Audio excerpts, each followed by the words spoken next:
Israel claims it will retaliate in 48 hours. U.S. aid drama. What was I gonna say?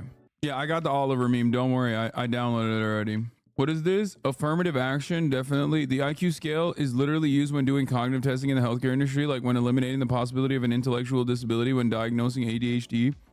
For instance, no, when did I ever say that? Affirmative action definitely reduces the average IQ of a college student, though.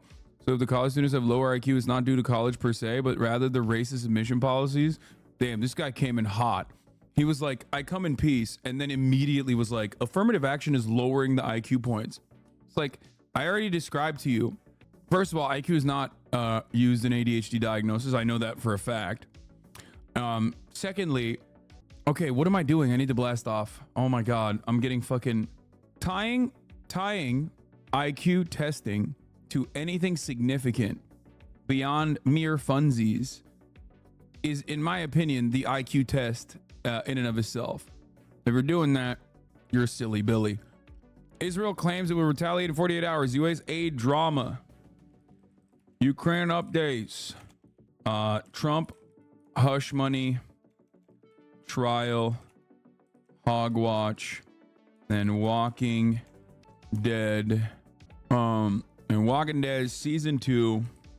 It's also pretty funny to say stuff like this because I think I'm objectively a stupid person with probably low IQ. I've never really done an IQ test.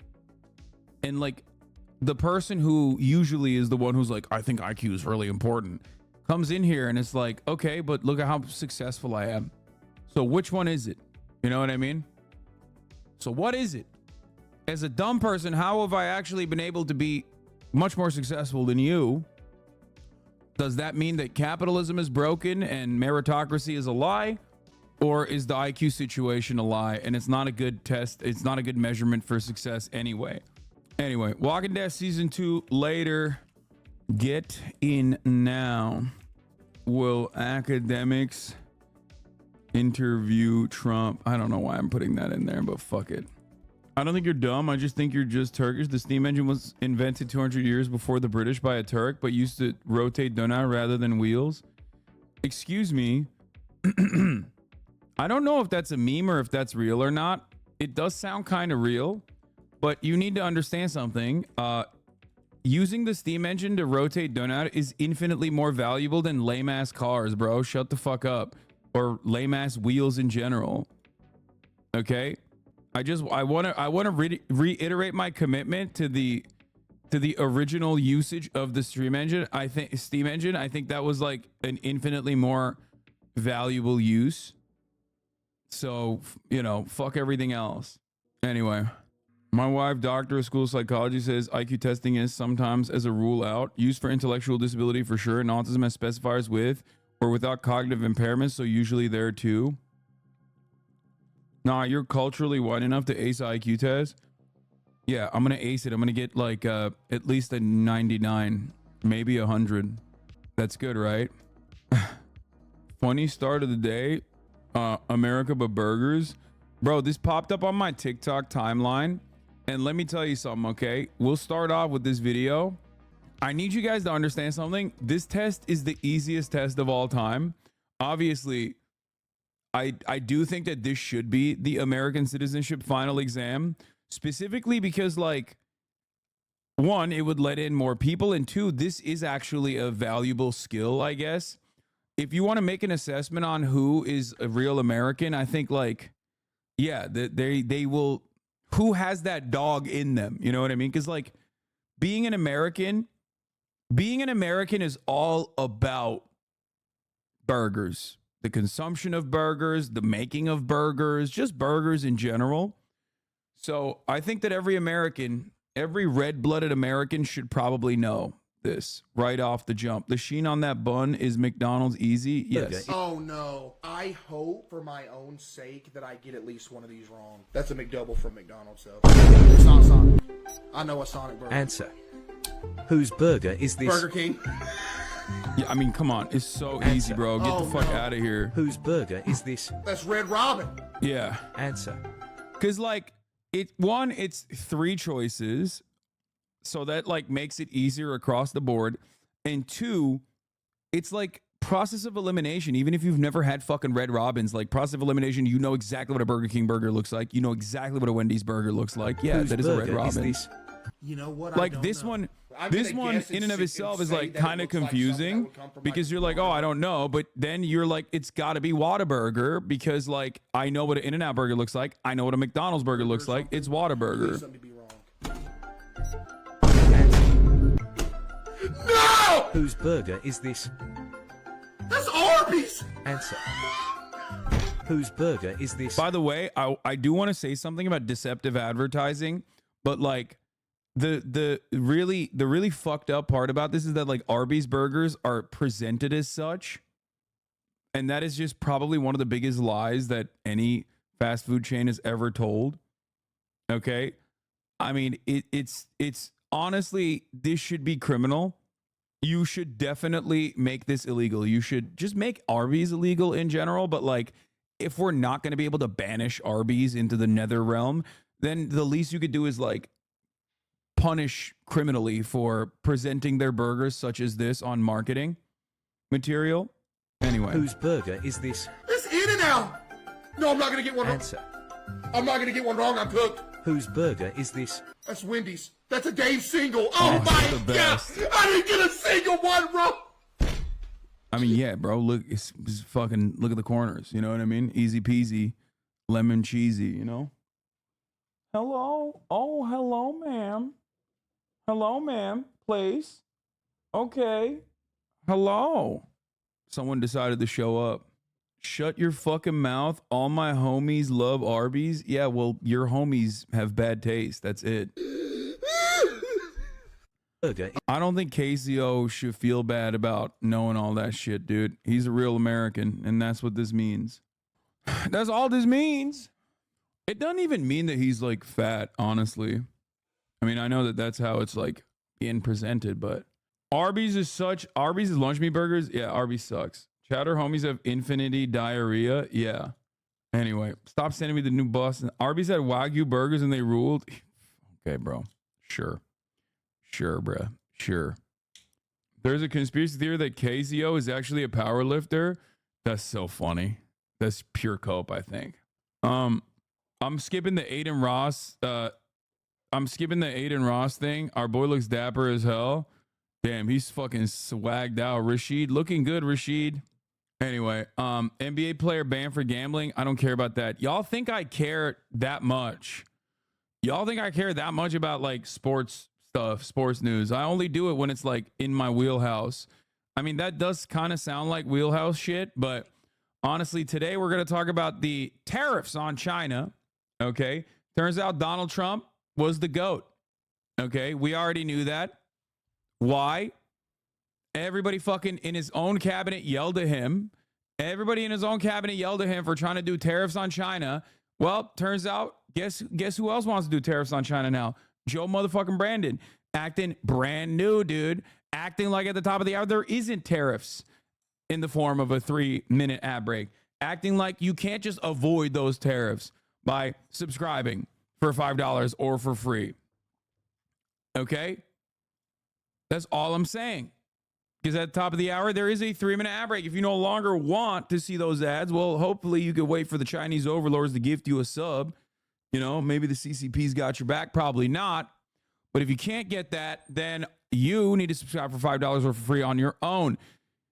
Woo! Okay, good start to the day. Here's a 3-minute ad break now, bitch. Okay. All right. Let's continue. To Capitol Hill, where House. We'll talk about the tariffs in a second. Right now, we are talking about Mike Hawk. And by that, I mean Mike Johnson.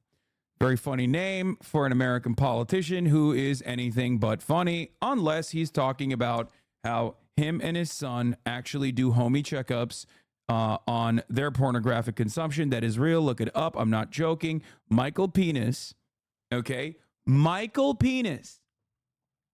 Mickey Penis and his son have that like porn application on their phones where they make sure that like they're, you know, not watching pornographic material.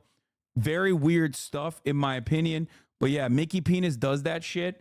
He's a real fucking freak. He reminds me of like those old school Christians out there who like whip themselves at the end of the day, you know, to repent for their sins. Like he just seems like a real creepy guy. Bad vibes overall. Definitely a Christo fascist. Anyway, Speaker Johnson, Michael Penis, my cock, okay? Mike Johnson says he's not resigning amid challenge over foreign aid. Let me tell you why this is a big deal. Obviously, it's a big deal because Republicans love obstructing so much that they end up obstructing their own motherfucking party. And Michael Penis has an issue with the new aid package that he wants to deliver to both Ukraine, Israel, and also Taiwan. Now, you might be wondering, Taiwan, what the fuck? Well, guess what? It's an important foreign adversary target for us, okay? It's an important asset, important ally. China, any day now, is invading Taiwan. It's going to happen tomorrow. It's going to happen the day after, but it's going to happen.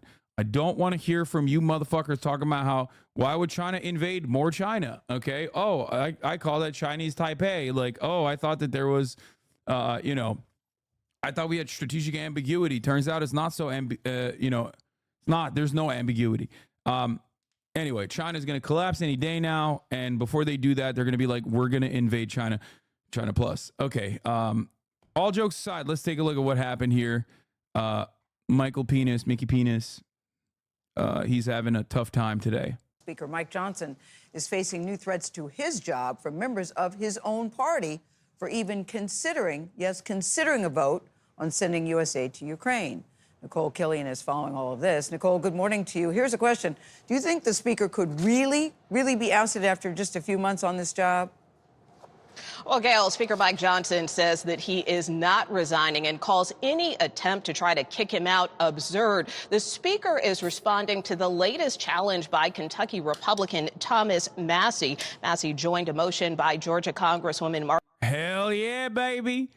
Hell yeah, baby. Let's get after it, boys. Do your goddamn jobs I sent. Do the goddamn job I sent you into the motherfucking Congress for, which is fuck up the process. That's what the American people truly want. Isn't that sick that it's almost always just the Republicans that actually have movement? They're the only guys that have movement. They got speed, they got momentum, they got violence on their side. It's sick. Based anti-imperialists, dude. They're like, yep, no aid package to anybody. Marjorie Taylor Greene to remove Johnson from his leadership post. Massie is upset that Johnson is moving forward with Ukraine aid as part of a series of revamped foreign aid bills. At this point, the motion hasn't been officially filed, but it would only take 3 Republicans to potentially boot the speaker, given the GOP's shrinking majority. Yep, that's right, baby. They got 2. All they need is a 3rd, boys. Matt Gaetz coming in from the top row. Matt Gaetz about to be like, listen, if you don't kill this fucking ethics committee investigation into, you know, I don't want to directly say it because I don't want to get fucking clipped out. Directly into the Matt Gaetz 17-year-old sexual intercourse and possible sex trafficking scandal, I will fucking rip you from that seat. Matt Gaetz from the top row, baby. Let's go. And that's assuming all Democrats vote against him. This time, though, some Democrats do appear willing to save Speaker Johnson if a motion is triggered, which was not the case when Kevin McCarthy was ousted last fall. Nicole, before you go, listen, I know it's a busy day there because we got the impeachment trial of Homeland Security Secretary Alejandro Mayorkas begins in the Senate, which, by the way, the Secretary of State has just arrived here. We're talking to him about another topic, but we'll certainly get to that. So what can we expect on that front? Well, senators will be sworn in this afternoon for a trial Tuesday. House impeachment managers walk the articles across the Capitol to the Senate. Homeland Security Secretary Alejandro Mayorkas was impeached by the House back in February. He is. Let's go. Let's go. Let's impeach this fucking guy, bro. These guys are awesome. They're like Department of Homeland Security, abolish it.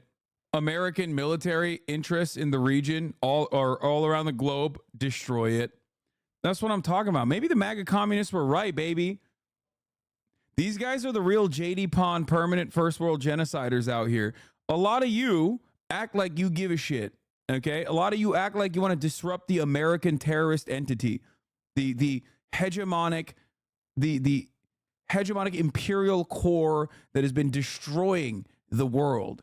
And here you have the actual fucking terrorists willing to do the fucking job. Okay, they are the ones who are willing to do the job. We're out here talking a big game about how much, oh, we want to fix America. Oh, we want healthcare. These guys are literally like, no, the third world needs to rise up. America needs to step away. There's the revolutionary potential right there. How do we do this? By fucking destroying the American imperial core. Okay? Is this not accelerationism? Man, I'm joking. It's not. And because I'm not being serious. And also, MAGA communists just like these guys in general. They don't think they're not saying that like these guys are destroying the country as terrorists.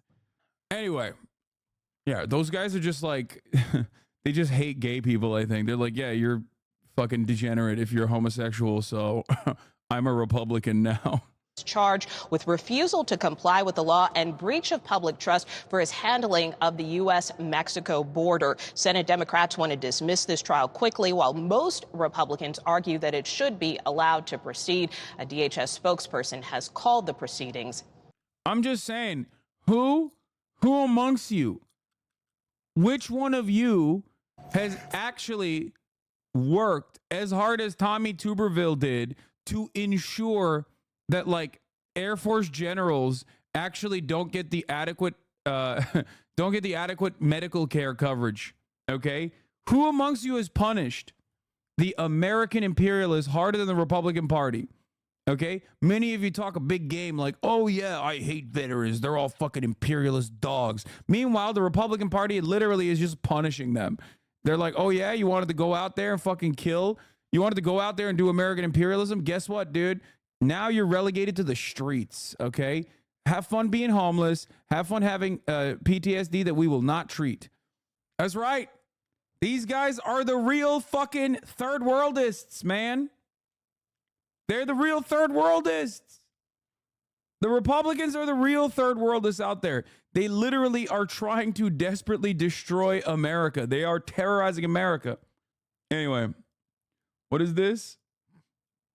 Hey, Bo Strangle says, hey, Hasanabi, I know this isn't the time, but I wanted to let you know that in the last decade that I've been a part of this community, you have changed my life. I found a community that makes me feel like I'm not alone and caring, and you have successfully weaponized me for good. I just got an offer letter for a union organizer position with the SEIU. Thank you and don't stop. You're making real change. Hell yeah, Bo Strangles. Congratulations.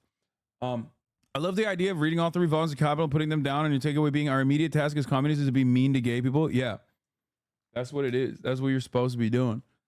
I know you're joking, but where's the lie? I mean, I am joking, but also I'm not. It's true. Like, Osama bin Laden could have never imagined the return on the investment of 9/11. It was unironically the Republican Party that gave that investment. Like, sure, they did a lot with very little, okay? They struck the imperialist entity at its heart, okay? Sure, they did that. Right? From their perspective, that was their rationale, whatever. If America was like, all right, hold up, we need to dial things back a lot, actually. We need to work on our defenses, and we need to work on rebuilding this country because there's a lot of issues with the actions that we've taken for the past 100 fucking years that is now, you know, costing us a lot. If America had said that, for example, then Osama bin Laden's return on that investment would not have paid off. It just would not have. What did we do? We were like, no, we need to do more of that shit that we were doing, dog. Way worse, in way worse, way more unrestrained ways. Okay? And look at us now. I can't believe I saw this because this is me admitting I actually go on Reddit sometimes, but I saw a Reddit post from a magazine ad in 1996. I saw a Reddit post from a magazine ad in 1996. Okay? And it was an ad for refinancing your 401k or whatever, like your nest egg for your retirement. And the ad actually was talking about how in the next 30 years, hamburgers will cost $16. A vacation will cost $12,500 and a car will cost $65,000. But don't worry, I guess you won't have to. Yep, here it is. They say in 30 years, a burger and fries could cost $16, a vacation $12,500, and a basic car $65,000. No problem. You'll eat in. You won't drive, and you won't go anywhere. So it's like basically saying like, don't worry, we will help you with your retirement. That's the ad. Except they nailed the fucking prices. They nailed the prices. I guess with the exception of the vacation, unless you're having like a real fat one, they nailed the prices. This was in 1996. We got 2 more goddamn years. Okay, guys. I'm sorry. You're missing the forest for the fucking trees. That is crazy. People are being like, actually, a basic car would not be $65,000. You could probably still get a basic car for around $45,000. It's like, it's close enough, man. Chatters being like, actually, in the secondhand used car market, you can get a banger deal. Actually, if you go to a police auction, you can get really cool cars. Your audience is way too autistic to understand Reddit. Excuse me. Reddit is also very autistic. What the fuck are we talking about? Half of this community feels the deep shame of going on Reddit all the goddamn time, but they still certainly go on Reddit. What, you guys buy stolen cars from the police auctions? You can do that, yeah. This chat permanently roams Reddit, yeah. Very clearly to your point, my mom got a fairly modern Dodge 4-door for like $30K on a 10-year loan. The Reddit news section is filled with world news. Lamau, yeah, world news is a fucking fascist cesspit. Why does this chat talk about Reddit like it's 4chan? Because it is exactly like 4chan. Many aspects of many of the most popular subreddits, especially as it pertains to politics, are identical to 4chan. And I don't mean it's like, ooh, it's big scary. I mean that it's like lame as fuck and filled to the brim with goddamn Nazis. And those goddamn Nazis are all desperate and sad and constantly fucking elevating their own hug box and are basically able to make it seem like this is the normal opinion of the average Joe. It is very similar to 4chan in the same way, in the sweatiest, grimiest, most brigadey ways. Also, goddamn, dude, what the fuck? This blast off did not pop off at all. People are not retweeting DJ Academics interviewing Donald Trump. It's kind of fucked up, guys. What is a hug box? It's an echo chamber. Anyway, 4chan is 4chan for Nazis. Reddit is 4chan for liberal Nazis. Yeah, I mean, or just Nazis in general, too. Are you ever going to play basketball on stream again? Or are you a fake baller? Yeah. Also, this doesn't mean that like all of Reddit is shitty. There's definitely good parts of Reddit, especially like weird esoteric like fandoms and things of that nature. There's definitely good stuff in there. Reddit is liberal 4chan. All the hardcore Nazis are on Twitter and 4chan now. Yeah. Okay, stop sending me Reddits. Oh my God. This is how this community proves once again that you're a bunch of fucking Reddit lovers, dude. Look at everybody being like, hey, look at this comment I read today on a subreddit about a guy being a fucking liberal neo-Nazi. It's like, I don't care. Sam was just praising the Majority Report sub on today's show. I guess it's just a you problem, huh? Oh my God. Bro, my subreddit is fine. My subreddits, both of them are fine. That's not what I'm talking about. Okay? This is probably the best take. Any of the default subs will be swarmed with the most confidently stupid and ignorant people. Any interests outside of those are pretty solid. Exactly. Reddit is the best way to find, to get information about like how to fix, I don't know, how to fix like a weird piece of tech equipment that you got that you're restoring from like the from the early 90s. Okay. It's like great for shit like that. And then it's the absolute worst for like broad coverage on world news because everyone is so confident in their misinformation. And there's this like massive echo chamber on all of the big subreddits. Most of the subreddits basically turn into Exactly what that chatter said. Just a bunch of people who are wrong, but in each other's assholes super fucking hard. And they just make the most like Marvel Cinematic Universe loving Funko Pop adoring fucking jokes. Every goddamn big subreddit, it's like, it frustrates me to no end. I'm sorry. It's just so cringe. I think it's lame. It's fine. Keep doing you. It's okay to be lame. Let's move on. Let's talk about Israel preparing to attack Iran. And it's vowing to do everything necessary. America, on the other hand, has said that Israel's retaliation will be calculated and limited. Let's take a look. Thanks for the advice and support, but Israel will make its own decisions. That was the message from Benjamin Netanyahu to his British and German visitors who came here to Jerusalem today. Now, they are now at a G7 meeting of foreign ministers in Italy pushing for coordinated sanctions against Iran. But their calls for restraint do not appear to have stretched to Gaza, where the killing goes on unabated, or to the West Bank, where tensions have also been escalating. Here's our foreign affairs correspondent, Sekunda Kamani. Hezbollah rockets and drones slam into northern Israel, injuring 18 people. Retaliation for Israeli strikes yesterday that killed 2 of the group's commanders. There's now a global effort to prevent a similar, far more dangerous cycle of tit-for-tat attacks breaking out, with Hezbollah's key ally, Iran. It fired a massive barrage of missiles at Israel over the weekend, retaliation for an earlier Israeli strike in Damascus. If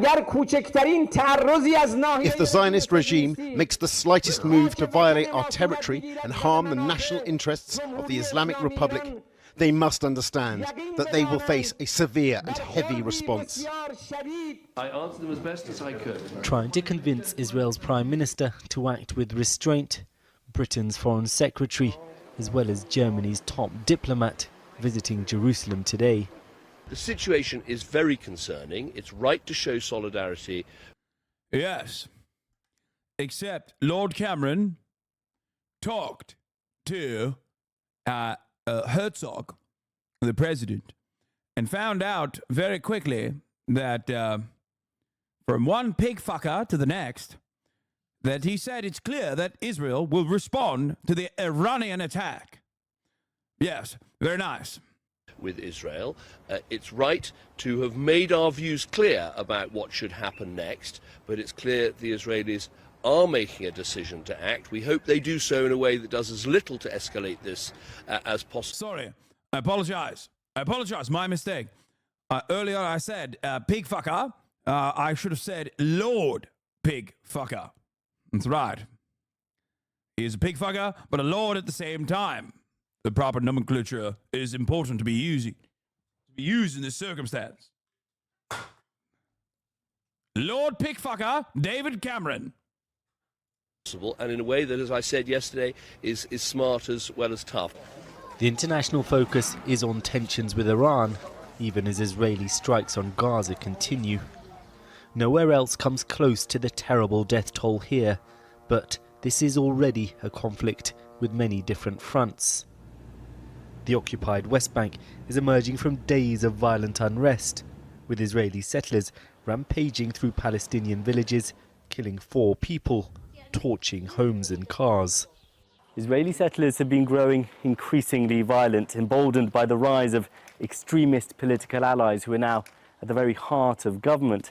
And I mean, they already were emboldened by that. The thing is, right now, they're also taking advantage of the lack of attention being paid to the West Bank. Also, what's happening here? This is like a little toy car right there on top of the fucking destroyed vehicle. What's that about? Anyway, that is what is happening, by the way. They've been emboldened. They've been getting like actual logistical support from the government because Itamar Ben-Gvir is doing everything he can. He was like arming them, giving them fucking literal IDF gear and shit, fatigues and whatnot. Yeah, we watched the settlers lighting a car on fire, setting a Palestinian car on fire, and then the soldiers just like idly standing by.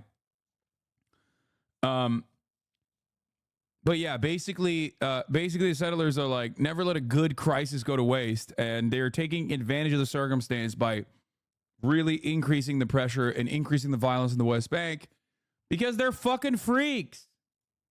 By Israel's war in Gaza. Futna and her young family were amongst those who fled in terror. We were so scared. We started screaming and ran out of the house without taking anything with us. We took our children and escaped. They have been very badly affected. My youngest son hasn't spoken since. But you'll stay here? Yes, sure. Guys, Channel 4 does incredible work on this process. I don't know why you guys like hyper focus on the aesthetics of the language that Channel 4 is using. It's like getting mad at me for saying something. Come on. This is in the Western media, Channel 4 is one of the only consistently good coverage that you will find on Palestinians. And they have been doing that from the jump. Okay? It's actually shocking, especially considering that they're British. And like, if you think America is up its own ass with our ultra Zionist attitudes, like England is a whole different fucking ball game. They are nutty mode over there and have been for a very long time. Al Jazeera, I do not consider a part of Western media. Okay, I'm saying that out of mainstream outlets in the West, which does not mean your favorite fucking independent journalists or whatever. I'm talking specifically like CNN and BBC, Guardian, Sky News. Channel 4 is one of the few outlets out there, very few, that is consistently good. My land, my children, our memories. Our life is here. Where should I go? This is the place my son was born. Whatever happens, I will stay here. The rioting began after the disappearance of a 14-year-old Israeli boy. Soldiers later found Benjamin Achimeir's dead body, saying he was killed in an attack by militants. In response, furious settlers targeted more than a dozen Palestinian villages over several days. Part of a wider, accelerating effort, residents say, to try and drive them out. Like, here's a great question. Why should they not do this? They're literally just doing Israel shit. They're doing more Israel. Except this time it's not like a legal entity doing it. It's terrorism, but it's still state-sponsored terrorism. It's a literal pogrom that the Israeli state is offering. The Israeli state is offering security to. Because when they do this shit, the IDF is supposed to stop them from doing this, right? Technically, under international law, Israel is an illegal occupier of the West Bank. They shouldn't even be there. But like, even in the most extreme circumstances, like the IDF's goal is to stop the settlers from fucking doing this, but they just sit there and defend the settlers and shoot at the fucking Palestinians. And the state is arming them to do this. So why wouldn't they do this? They're fucking insane. Why wouldn't they do this? Imagine a world where if the American government, for example, was, let's say, routinely trying to prosecute trans people, okay? Routinely trying to prosecute trans people, and then giving weapons directly to like Christian fascist militias to go out and hunt trans people, okay? Yeah, they would go out, bust down doors, and start killing a bunch of people that they assume are trans. That's it. Now, obviously, we haven't gotten to that final part of the, anti-trans pogroms here in the United States of America, but the better analogy would have been against black people in the globe. I was about to say global South. Black people in the South. That is exactly what happened. That is exactly what happened with the Klan and with all of the fucking lynch mobs. When the federal government stands idly by and basically pushes the needle in one direction or tips the scales in one direction, then yeah, you're getting the go-ahead. They're basically outsourcing the awfulness that they were going to do anyway to independent and very interested outside contractors from their communities. Some of the violence took place under the watch of Israeli soldiers. More like if the U.S. militarized Texans to settle in Mexico, the U.S. did militarize Texans to settle in Texas, which was Mexico. We did do that. The American government is all America as a nation is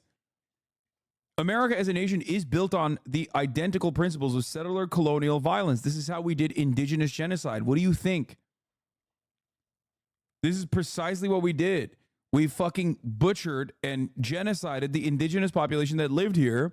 The state offered weapons and also additional protection so that we could do that.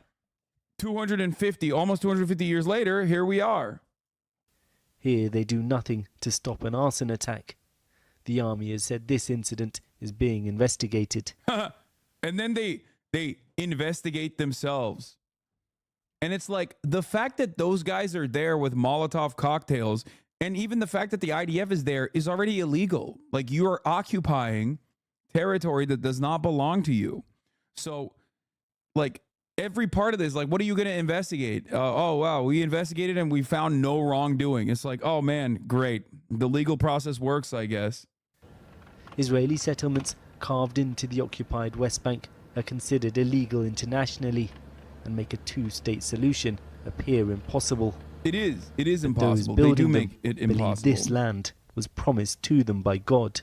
Yeah, and their numbers have grown dramatically over the course of the past couple of decades. Just remember, during the so-called peace process, this is what the Israeli government was actually more interested in doing and did successfully with our go-ahead in the United States of America. Today, close to where the unrest took place, settlers returned to plant Israeli flags by the road, flaunting their presence and their power.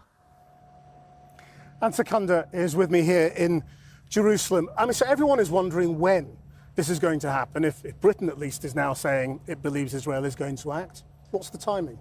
Well, look, referring to international calls for restraint, Prime Minister Netanyahu said today he'd had all kinds of suggestions. So let me ask you this.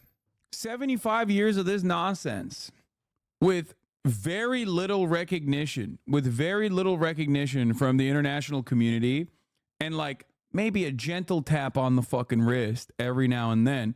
Why shouldn't the Israelis think that they are, one, God ordained? These freaks certainly do. Not all Israelis feel that way. It doesn't really matter though, because they still do want Israel. But why shouldn't they do this stuff? There is no accountability. There is no mechanism of restraint. Why the fuck wouldn't they think that this is totally valid? We've enabled them. We've enabled them from the fucking jump. Oh shit. Israel considered striking Iran on Monday, but decided to wait, officials say. Okay, we'll talk about that in a second. That's the whole point. The point I'm trying to make is this.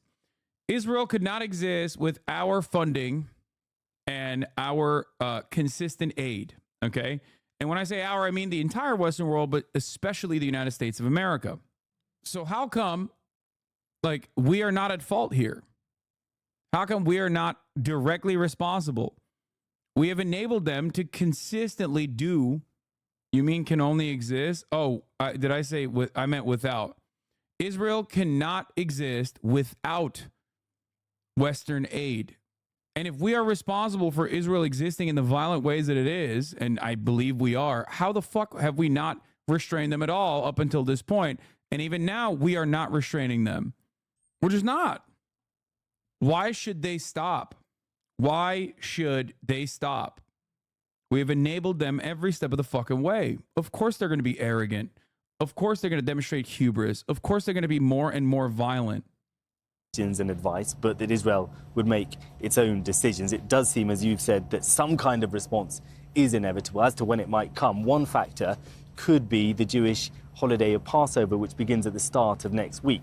Would Netanyahu want to risk ruining that for Israelis by launching an attack just beforehand, meaning it would be overshadowed by the threat of Iranian retaliation? On the other hand, does waiting until the end of a week-long holiday for a response to what was a very large and unprecedented missile attack by Iran feel too long? Now, limited and narrow is this phrase that is being used. Now, that's what Iran seems to have told its allies. We understand that's what he's told the British meeting today. The big question is, how will Iran see it? Well, that is the big question. I mean, you get the impression from the Israelis that just like the Iranians, they do not want to go to a state of all-out war. But at the same time, for a long time, Israel's military policy has been that when you're hit, you hit back so hard that your enemy doesn't ever strike back again. Of course, the reality is things don't always play out like that. And as you've said, what's seen by the Israelis as a fairly targeted, narrow strike that presumably wouldn't cause civilian casualties, wouldn't target Iranian nuclear facilities, might not necessarily be seen as so targeted or reasonable by the Iranians. I mean, underlining how much of a risk of miscalculation there is. Remember the miscalculation Israel made in thinking about Hamas prior to October the 7th. They thought that Hamas in Gaza was not interested in entering. Why would they do it when Israeli citizens don't want it? I don't think Israeli citizens. I don't know. I don't know the temperature. Maybe one of the Israeli chatters can send me a fucking link in here, or those of you who read Hebrew in general. Maybe you can send a poll, but I haven't seen any polls. But about like retaliation to Iran, because I think that I'm sure there's a poll. The poll I've seen was roughly 50-50. Okay, that's good enough for me. That is the most amount of restraint you're going to see from the Israeli population. If it's 50-50, that means it is actually, there is enough distaste. Because if you look at, especially when you look at the demographic breakdown between, and this is once again Israel's own demographic breakdown, not mine, the Jewish population of Israel versus the Arab population of Israel, Palestinian citizens of Israel versus the full-blown citizens of Israel, and their interest in pummeling Gaza, the numbers are not around 50-50. Times of Israel poll, 74% of Israelis oppose counterstrike in Iran if it harms security alliances.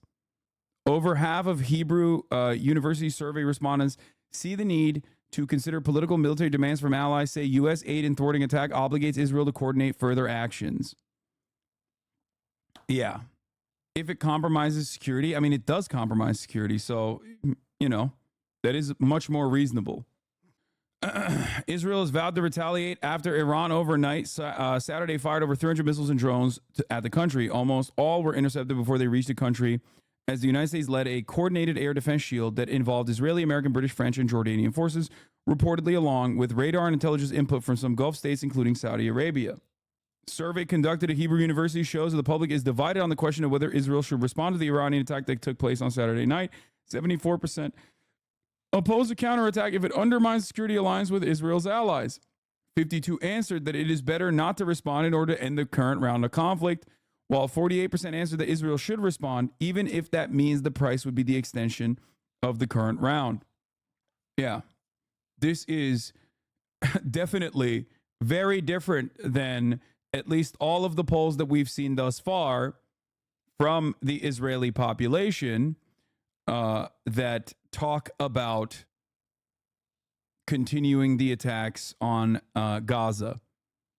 It's not just the broader public, though. Netanyahu's base absolutely wants retaliation. Yeah, the Bibists are fucking insane.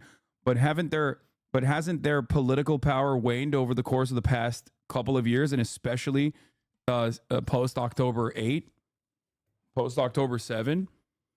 So, yeah, Bibists are like the fucking Trump MAGA hogs, like the most aggro. Well, they're not the most aggro. I'm sure there's the Itamar Ben-Gvir, Bezalel Smotrich, and all of the other fucking settlers who are hyper focused on, pogroms in the West Bank and shit like that. But Bibists are the still a very, very, very far right constituency.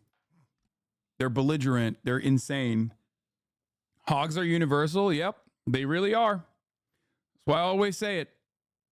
But for Bibi's survival in the future, the Bibis absolutely have some higher priority to keep. Yeah. Do you think they will just do de-escalatory strikes on Iranian proxies to satisfy the base?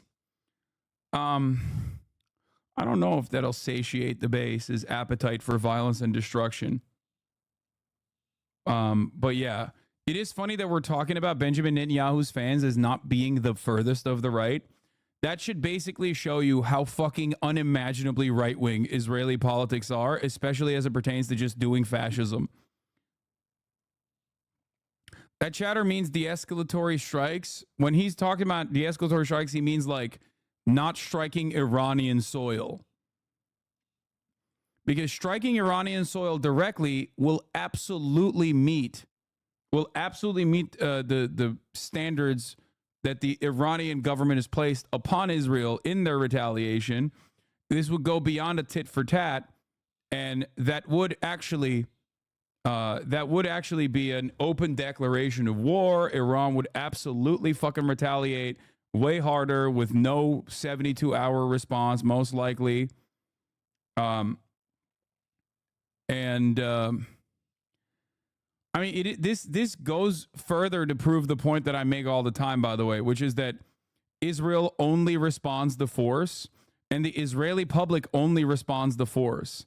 You can tell, like, the fact that they're so split on this, the fact that they know that escalating the conflict to Iran would actually bring home into Israel proper the conflict in ways that, like, pummeling Gaza never can.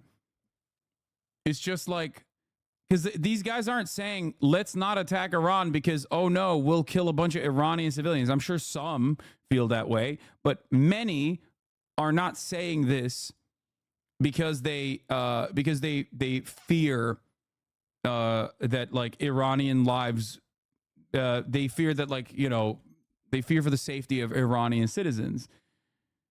They are making a calculated decision. That's why the number is 74% if it undermines the security alliance with Israel's allies, whereas 52% answered that it is better not to respond in order to end the current round of conflict, as in just keep up the genocide that we're keep up the genocide, eyes on the prize.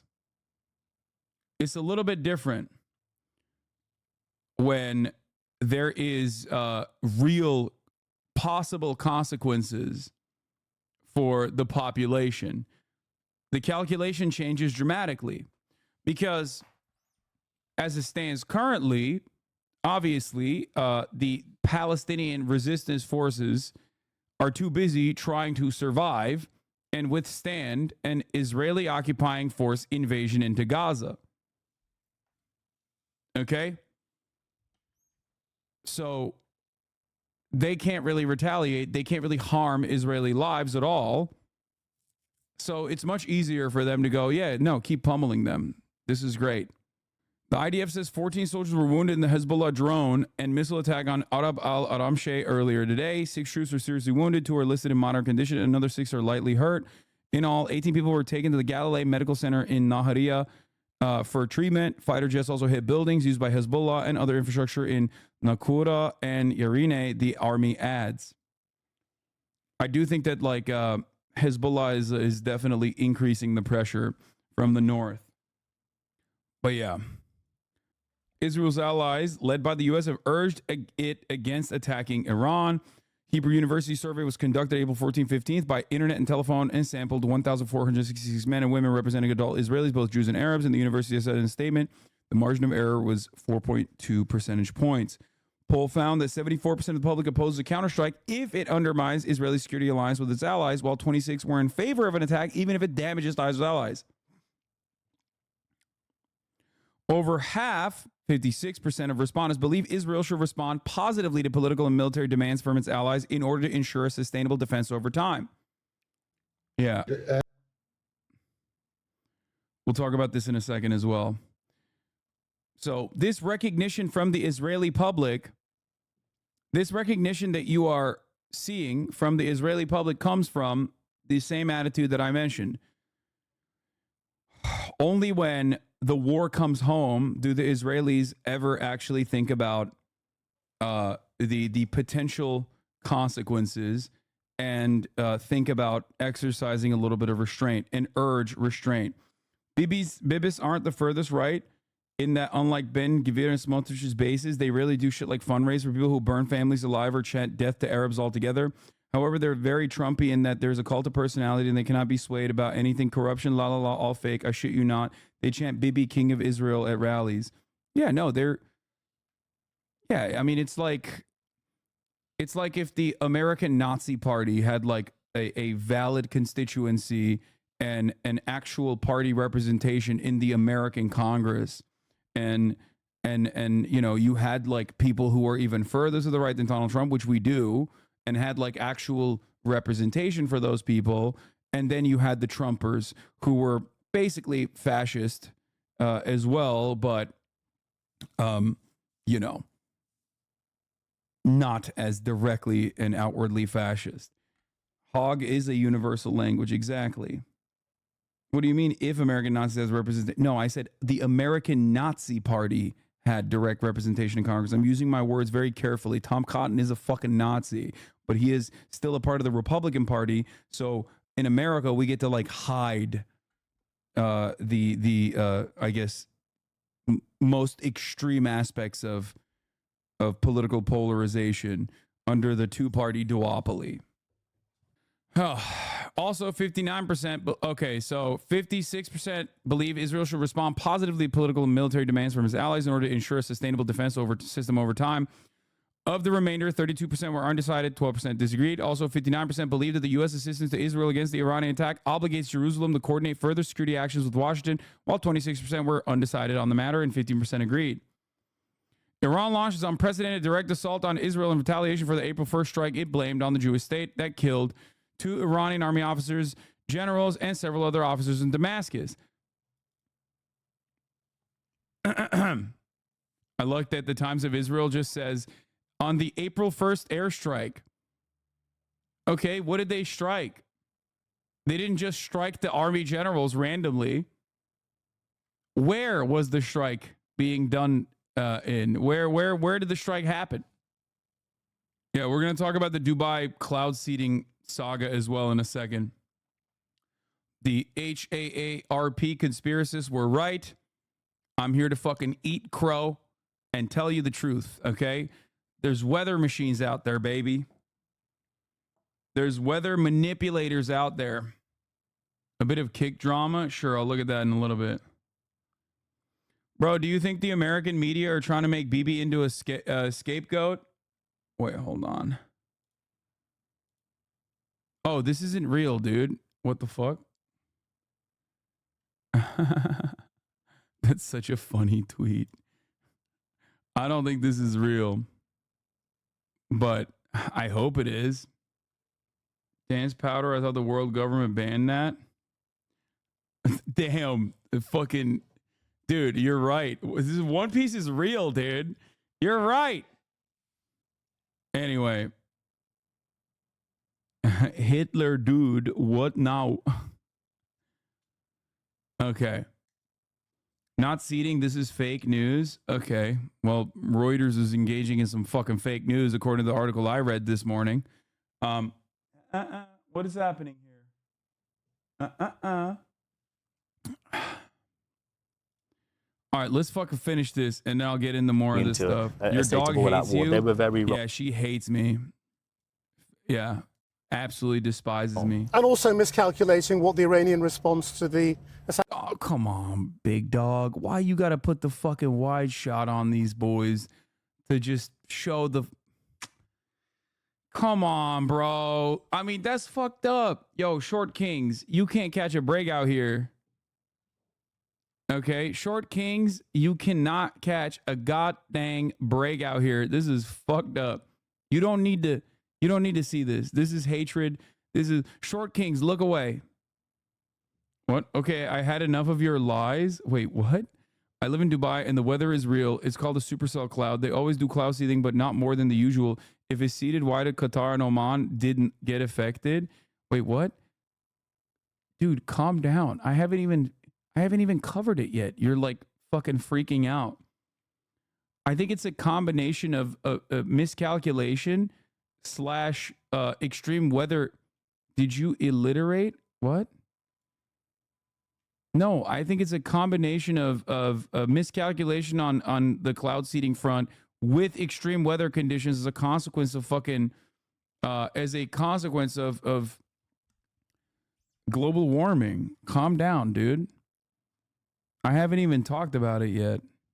My man said, okay, I had enough of your fucking lies. Like, holy shit. Assassination in Syria would be. It's been a story of miscalculation. Indeed. I mean, I think Israel and its allies were surprised by just how many, particularly ballistic and cruise missiles, were fired by Iran over the weekend. Thanks, Secunda.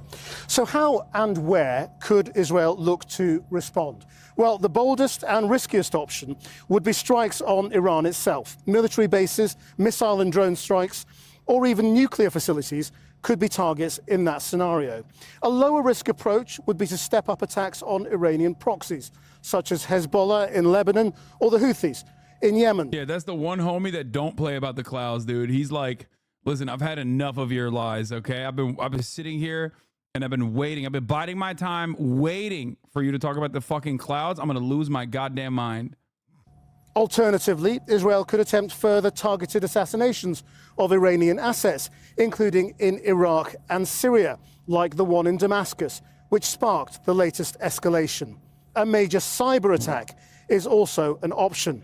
Well, with Iran promising massive retaliation, could Israel count on repeating Saturday's successful shooting down of nearly all the Iranian missiles and drones, especially when around a third are thought to have been downed by Israel's Western and Arab allies? Well, Brigadier General Zvika Haimovich was the commander in charge of Israeli air defenses until 2018. I met him earlier today in Tel Aviv, and I asked him what would happen if any of the coalition partners decided they couldn't carry on supporting Israel in a burgeoning war with Iran. I think this is the biggest dilemma by the Israeli cabinet and the Israeli prime minister. How can you keep this coalition strong and stable enough? Because last Sunday, it wasn't the end of the game. It's only the beginning of the game. And now, if it will take a few or many phases, weeks, years, who knows? Now, if they are drawing up targets now, the expectation is it's going to be a mixture of Iranian and proxy targets. You know, how would you break that down as a military man? The fact that most of the scenario came from Iran land, the minority came from Iraq and Yemen, and a few from Lebanon by Hezbollah. The fact that it was a direct message from Iran land to the state of Israel, the response should be to Iran. If you're drawing up targets, the Iranian attack didn't kill any Israeli civilians. Is it possible to draw up targets in Iran that do not kill? Absolutely.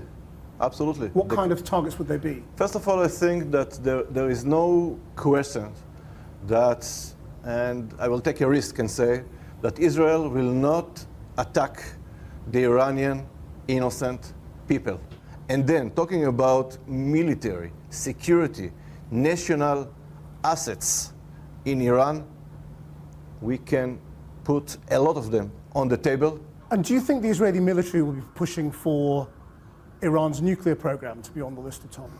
I think that might be part of the options on the table. Clearly it's part of the options. I mean, the question is where would the pressure be for those to be on the target list? The Iranian nuclear facilities in Iran, they are spread in a lot of locations. There is no one location, so we cannot compare it to the situation like it was in Syria when we attacked the nuclear in Syria, or even Iraq in Iraq back to the 90s. It's not the same. But I'm not sure that should be target number one. There are a lot of other targets that they can send a very clear message to Iran: you crossed the limit on Sunday. I mean, aren't we past the point of sending messages now? I mean, are you at war with Iran already? Absolutely. Absolutely. There is no other way to describe the situation after Sunday. It's a war on the table. Do you think your view that you're already at war is a common view within the military community? in spite of the fact that this is a war, there are a few levels of how to control the volume and the intensity of the war. Because on the same time, we are dealing with... Whoa, this guy's real mad, bro. Obviously a liberal secular Kurd who hides in the US and talks about stuff he does not know about and research and no science. Imagine being that useless society. Before you say I'm useless, I will be working on a biomechanical projects. Not going to go into details. Bro's in Dubai and hitting me with like Turkish racism. This guy has to be Turkish, right? There's no way. I don't do people in... Thanks for giving me dopamine. I crave the attention. I'm about to give you the 3-minute ad break at the top of the hour, bitch. That's what you're about to get too, okay? Let me tell you something. If you're working on your biomechanical project, how about you work a little bit harder to fucking grind so you can get a $5 a month subscription at the top of the goddamn hour so you no longer see those 3-minute ad breaks at the top of the freaking hour, okay? You can also get gifted a sub if you're lucky. It's kind of like cloud seeding, gift seeding. But if you're, sometimes the gift seeding could go awry. And the best, most successful method is if you subscribe on your own for $5 or free with a Twitch Prime. Here's the 3-minute ad break now. Okay. Biomechanical.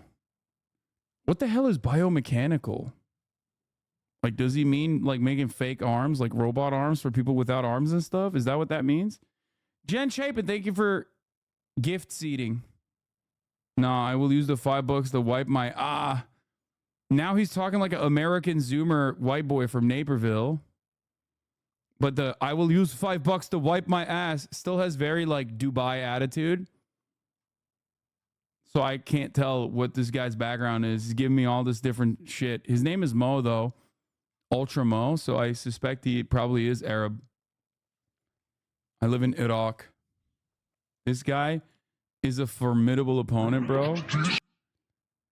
No, I like this guy. I'm not gonna shit on him.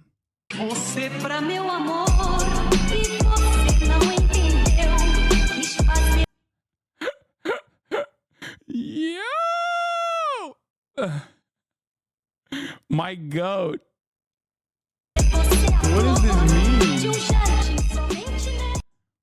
What does this even mean, bro? Yo, Mo. Explain what's going on here. I don't even understand.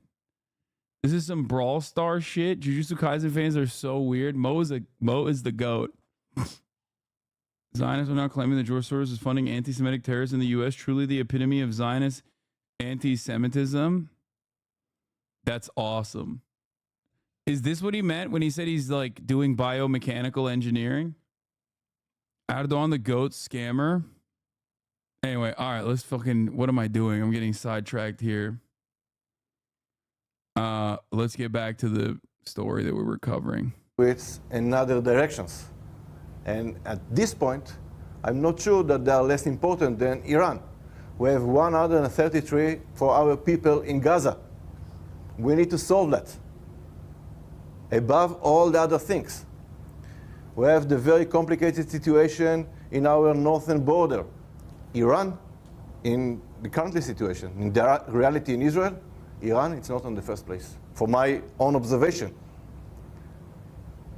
Because if you will focus on Iran, you will lose your way in Gaza and in Lebanon. That's the fact. That's the life. You cannot be...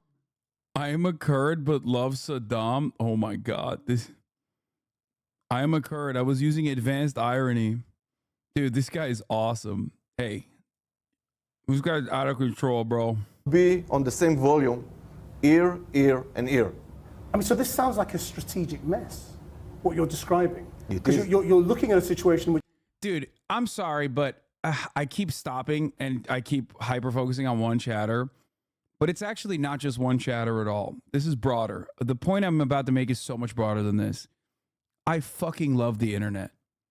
Okay? And as an internationalist myself, and as someone who has been brain broken by American culture and American politics as I was growing up in Turkey, the fact that there is a dude in Iraq, okay, that there's a dude in Iraq who's Kurdish, who says he's a Saddam head, who's calling me a secular Kurd, which is odd. I don't know what that even means. I don't know if he's like using it as a diss, as a pejorative. Originally, I thought he was like using it as a pejorative as a Turkish person would. The fact that like this guy exists is amazing. Okay? It's just fucking amazing. I love that shit. I think it's awesome. There's no, like, this could not ever happen without the internet. You know what I mean? I know you won't make predictions. It's all a waiting game. I've learned my lesson on making predictions. Okay. Mo confronts Hassan. Enough lies about the clouds. Loved your Shinzo Abe meme tweet. People are losing their shit because of your tweet and it's glorious. Yeah. Okay. Let's fucking finish this video, Iran is facing please. 3 fronts: Gaza, Lebanon, and Iran. And it can't possibly fight all those things at the same time. And Yemen, and the militias in Iraq. Yeah, it's a strategic, very, very complicated situation. Well, joining me now live from Tehran is Iranian political analyst Mohammad Hasanabi. Thank you for joining us. Now, we saw the president, Raisi, today saying that the tiniest attack by Israel would be met with a massive response. Do you have to accept and believe that he means that, literally? Perfectly, since the barrage of missile on Israel that nobody, absolutely nobody expected, in Iran, at least among many analysts, nobody expected that Iran take such a drastic measures. Today, we can say with, definitely that Iran will be able to go after much harsher measures in order to strike back. Today, even the head of the IRGC Aerospace told the reporters that they are ready 100% to strike back in case of any action by the Israelis.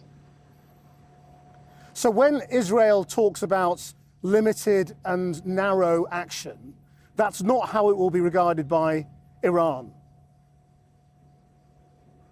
Absolutely not. Today, the situation in Iran is very explosive, and the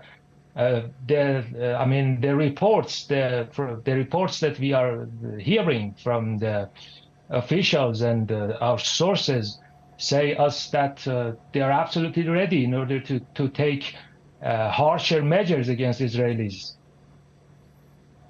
Now, if you're saying even you and your colleagues were surprised by the size of the Iranian strike directly on Israel, we've just heard an Israeli retired general say Israel and Iran are at war. That was a declaration of war. Is that how people there are seeing this as well?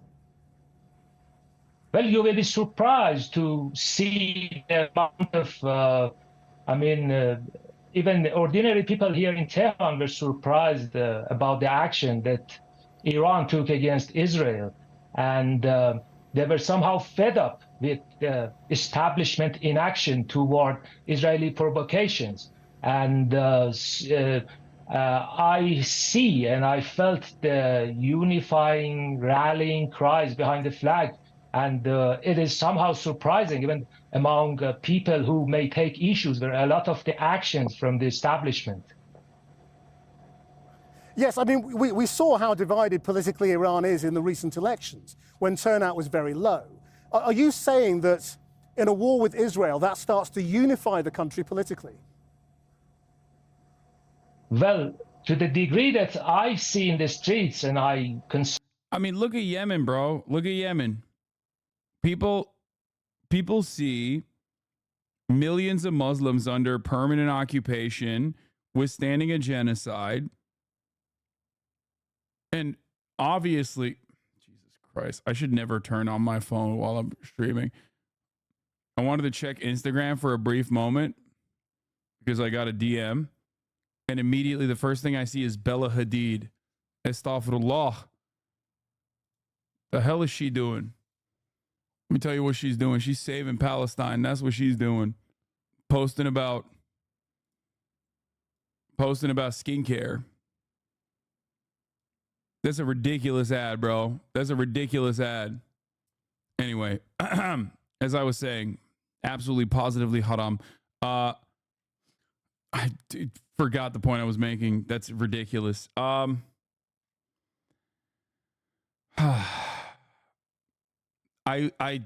lost my train of thought. Let's just continue with this with guy. the colleagues. Even I did not expect, so some of them who are very critical of the government stance in this, this particular action were met with somehow relief and satisfaction from the, I would say the majority of the people, the majority of the politicians, even from the reformist camp, the moderates faces and figures were somehow supportive of this action. Of course, they are somehow concerned about the future escalation, but at the same time, they think this was the most appropriate course of action. Yeah, I was mentioning Yemen because people in the Muslim world across the board, we're not talking about the Gulf nation governments, but like people, the actual people, no matter what kind of conflict that they are experiencing in their own countries, no matter what kind of civil war, no matter what kind of hatred they have for their own governments, will very quickly cast that aside when they see the Palestinian plight. I don't know if I can ever describe the attitude. I don't know if I can ever describe the attitude that the Muslim world has towards Palestinians in general. It's virtually impossible to explain to someone who is not from that side of the world or does not have some kind of connection to it. You know what I mean? This is, people see themselves in Palestinians. It's not like just on religion. I am not a very religious person, as you guys know. I'm not a religious person at all. And yet, I still see the plight of the Palestinians as a cause to show solidarity to, regardless of religion. Like, there are so many people who are not religious at all, who are from the Muslim world, I guess, to use a reductive term, who absolutely recognize this as a truly evil act, like the Israeli treatment of Palestinians, as an understandably, they see it as like a gross, inhumane action perpetrated by the West. So for them, it's a galvanizing factor. Any kind of action, any kind of resistance against that, any kind of resistance against the Western imperialists, or any kind of resistance against Israel, which is an extension of Western imperialism, is always going to bring people together. This is why I used the Yemen example. Civil war aside, think about it like this. There are people in Yemen who were fighting one another, backed by the genocidaires, the UAE and Saudi governments that were actively arming and aiding and abetting in the genocide of the broader population of Yemen against the Ansar Allah regime, which is backed by the Iranian government. And yet all of those factions turned around and supported the Ansar Allah administration when they chose to take action against Israel. Okay? Because every single person, no matter what their background is, unless they're directly tapped into like CIA money or some shit, every single Arab, every single Muslim, no matter what kind of what sect they're from, they will always see what Israel is doing as like a heinous act. So the same goes for Iran as well internally. I'm sure there are people who obviously understandably despise their government. Why shouldn't they? Their government is oppressive. It's true, right? It's a religious theocracy. Now, does that mean that like everyone in Iran resists or oppresses or feels the oppression of their government? No, but it doesn't matter. Iran's actions against Israel will be broadly popular internally in Iran, no matter what. It's the default position in the Muslim world because the aggression against other Muslims, especially considering how important the land is because of Al-Aqsa. Atheists from these countries recognize this also, even if they don't care about the religious aspect. Solidarity with the colonized is also an aspect, of course. I think that's the major point here. That's why I was talking about like secular, non-religious, atheist people living in the Muslim world who might despise their own form of governance. They always cast that aside when there's Western intervention. Action that Iran could take. So anti-Semitism is the only common denominator. You think finding Israel's genocide and Israel's apartheid is to be abhorrent is anti-Semitic? Don't you have any shame or decency to tie Judaism to gross acts such as genocide? Don't you feel like that is actually anti-Semitic? It's kind of crazy that you feel so comfortable 6 months in, still desperately trying to tie Israel's actions to Judaism. It's so fucking gross. It is, in my opinion, no different than people who would say that, like, yeah, no, ISIS is, like Muslims who would say that, like, yes, ISIS is actually doing the right thing. They are upholding true Islam. They are the real Muslims. It's crazy. Well, it's all mixed together in this situation. It is not anti-Semitism that is the leading motivator here. Okay? And like how Zionist Christians here in the USA represent Palestinian Christians, same thing exactly. Old Arab Bedouin saying, I against my brothers, and my brothers against my cousins. I, my brothers, and my cousins against the world. That is jungle law. It is the way of the world when the world is thrown into chaos. It is our job to avert that chaos, to fight against it, to resist the urge to become savage. Because the problem with such law is that if you follow it, you are always fighting against someone. Justice is a Jewish value. Life itself is the highest value in Judaism. Zionism weaponizes Judaism in order to justify atrocities. Zionism is anti-Semitic. Exactly. It's so wild that, I mean, I don't even think that chatter is Jewish, by the way. Because, like, it's so fucking wild. It's so wild to look at the history of Judaism as both an ethnicity and also as a religion. Like, the history of the Jewish people is one of withstanding pogroms and resisting to genocide.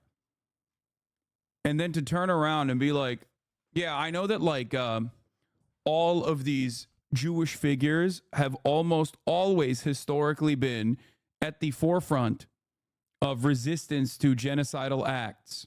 They have been at the front of any matter of injustice globally, whether it be the civil rights movement in America, whether it be apartheid in South Africa.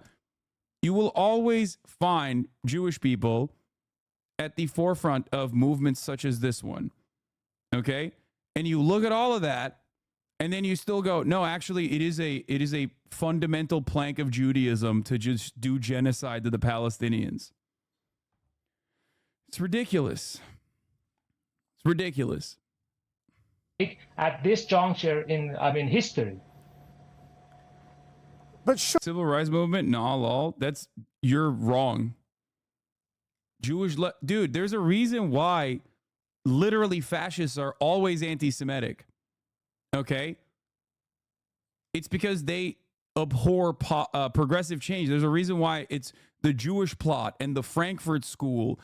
All of this stuff is about, like, making the Western world, which is supposed to be like the supreme form of, like, the civilized world, the beating heart of the civilized world, more degenerate.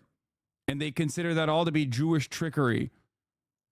It's because the truth of the matter is that, yes, Jewish people do actually find themselves often at the forefront of causes of justice, which is hilarious because they still are.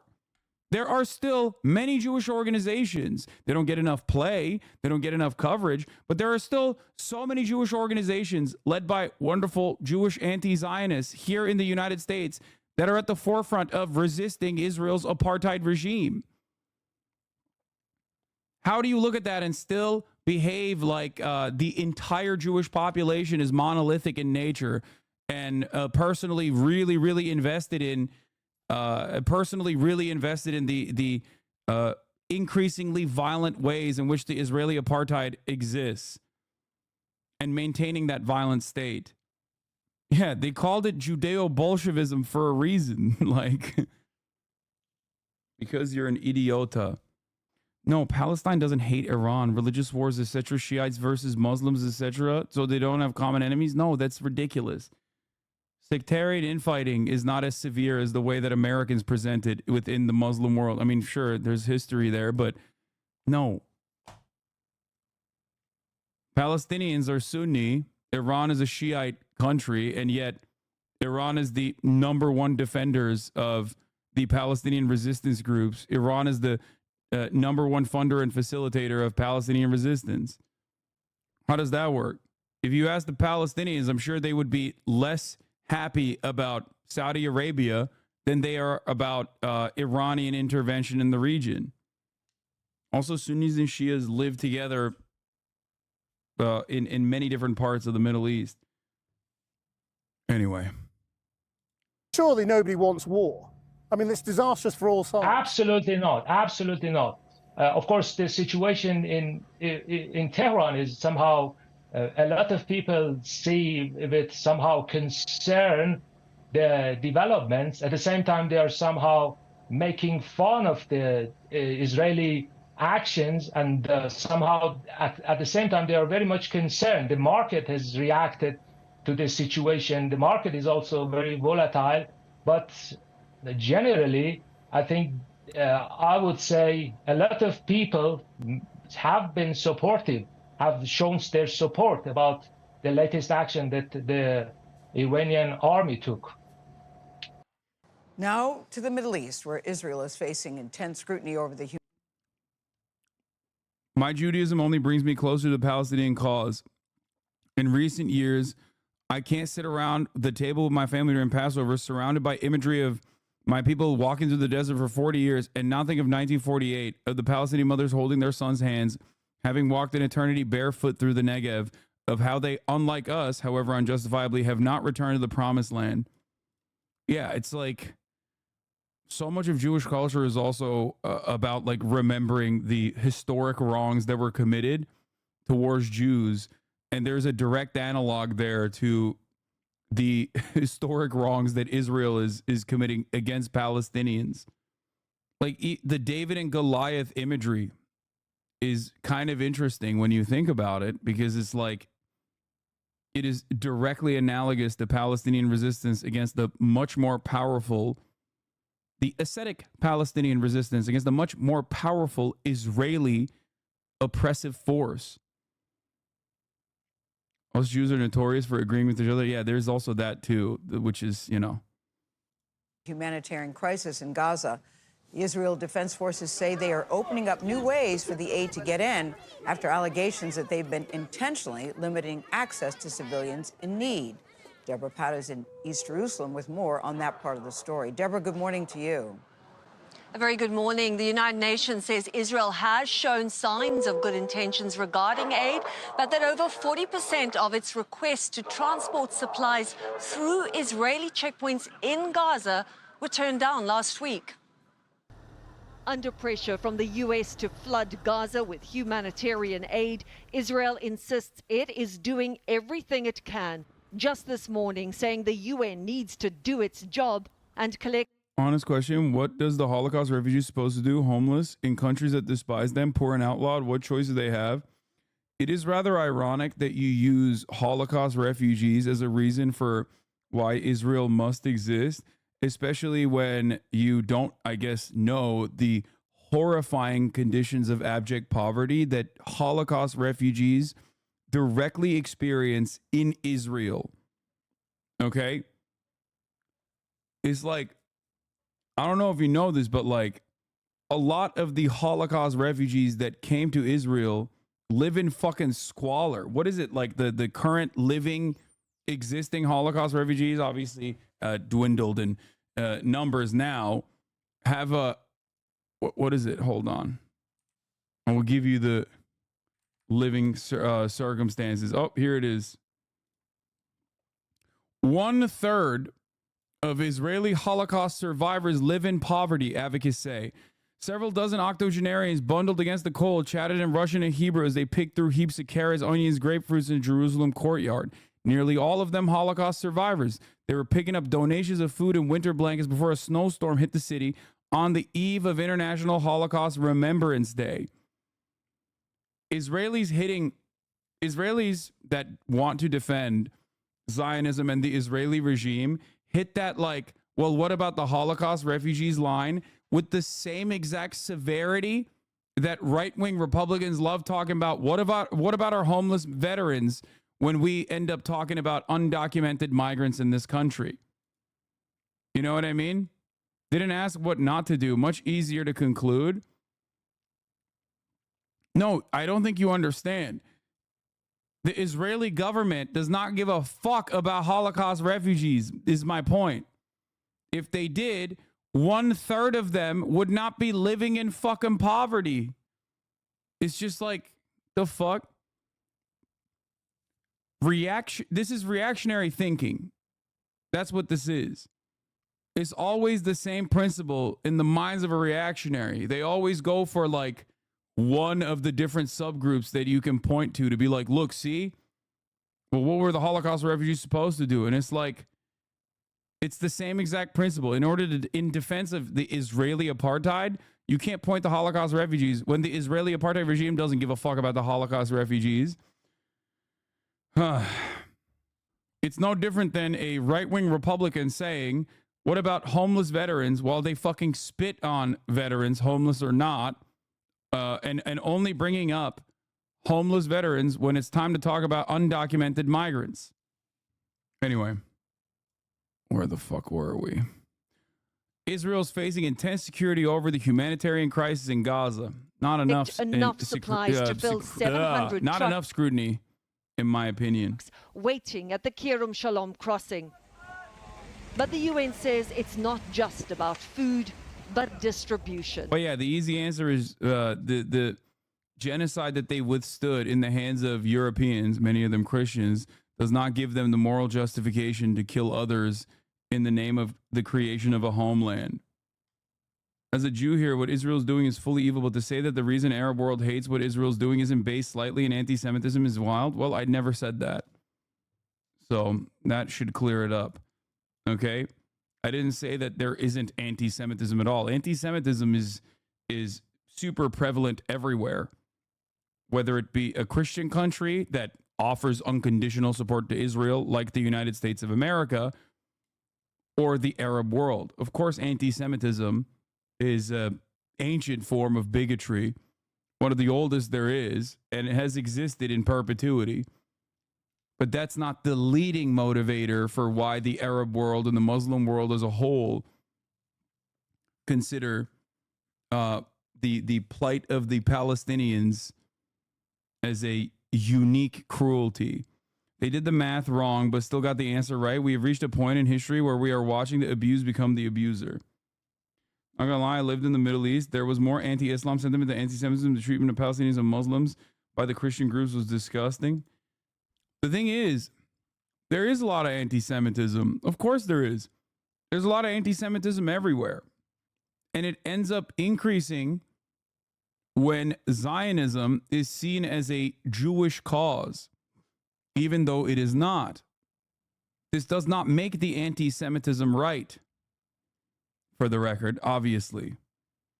But this is part of the reason why I always say Israel, its creation, and its continued existence being predicated upon ethnic cleansing, ethnic displacement, and also the maintenance of an apartheid regime is anti-Semitic and does not make Jews safe.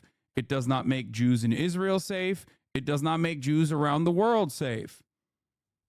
That's why I make the comparison to Zionism with ISIS. ISIS actions are falsely attributed to Islam across the board. This is Islamophobia. However, Zionism is not seen in the same lens, even though the actions of the Zionist regime are identical to the actions of ISIS. Ironically, the targets are also similar as well. ISIS mostly kills Arabs, Muslims, other Muslims as a whole. This is part of the reason why many Muslims obviously, understandably, abhor ISIS. Israel, much like ISIS, is also predisposed with the ethnic cleansing of different Arab sects. Chatter is 100% correct. As a Palestinian Arab, I hate what Israel is doing to my people simply because I'm anti-Semitic, not because they have subjugated, murdered, ethnically cleansed, and dehumanized my family for decades. They murdered my uncle in front of his kids and kidnapped my cousins personally because I personally am anti-Semitic. Yeah. It's crazy. The world has generally been safer for Jews in present day than any other previous point in history until October 7th, in my opinion.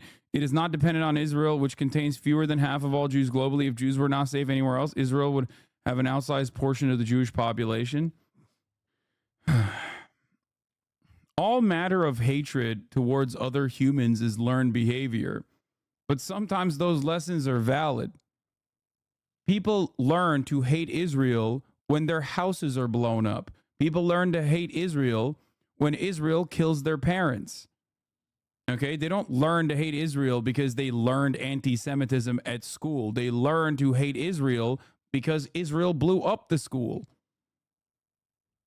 And of course, it's so understandable. Like, look at the image in front of your eyes. Don't you think that if you lived in that fucking house, you would despise those who blew it up? It's the most normal human condition. This is precisely the reason why, in more sober moments, Israeli officials themselves have understandably admitted that they would, of course, be a part of the resistance groups in Palestine if they were born on the other side of the fucking Green Line, on the other side of the fucking Gaza fence. Which is hindered by the almost total destruction of civilian infrastructure in Gaza. Roads have been blown up, along with health, water, and sanitation facilities. That's why the early argument to the Western world done by Israel was really funny to me always. I mean, it was gross, but it was also kind of funny as well, that people were like, actually, Palestinians hate Hamas way more than they hate Israel. You don't understand. These guys, they're putting their hands up and yelling, and they're saying, God damn Hamas for bringing this death and destruction upon our heads. And it's like, no, dude, they weren't saying that at all. You're fucking insane. They also recognize, even if they literally don't like Hamas as far as their civil governance goes, they literally understand it's not Hamas that fucking blew up their goddamn apartment complex. It's Israel. The problem is not just about food. The problem is that malnutrition, famine is a much more complex. It's much bigger than simply, bringing in flour and bake few loaf of bread or pita. In the north, one bakery was brought to life for the first time in 6 months after receiving fuel and flour. For many, it is a lifeline. It had reached the point, Wissam Dawood said, where we were eating animal feed. But it is not enough. Many waited more than... So all of these anti-American terrorists were wrong by America? Bad take? No one forced them to sign up? Can't we just give them 2 weeks and a bomb? Oh.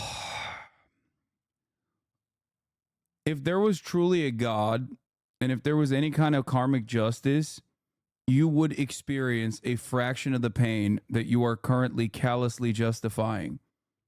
Okay? Yes, every single person in that fucking breadline has been wronged by America. It is American bombs that fall on top of their heads. It is the American political power that protects Israel consistently doing this kind of thing to them. Okay? Yes, they have been wronged by America. And yes, they are perfectly valid in hating America. And even then, they consume American culture. They don't hate the American citizens.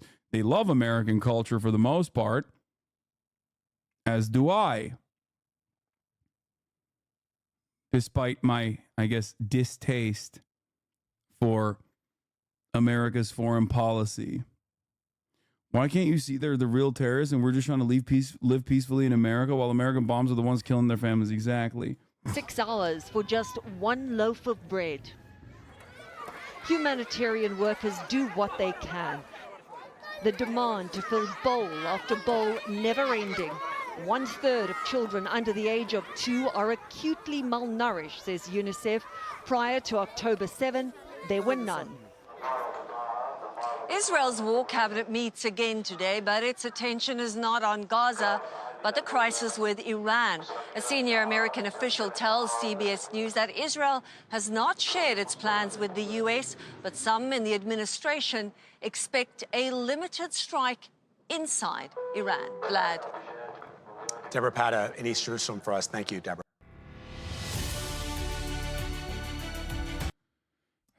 Anyway, we're going to talk about the valedictorian speech being canceled again today, but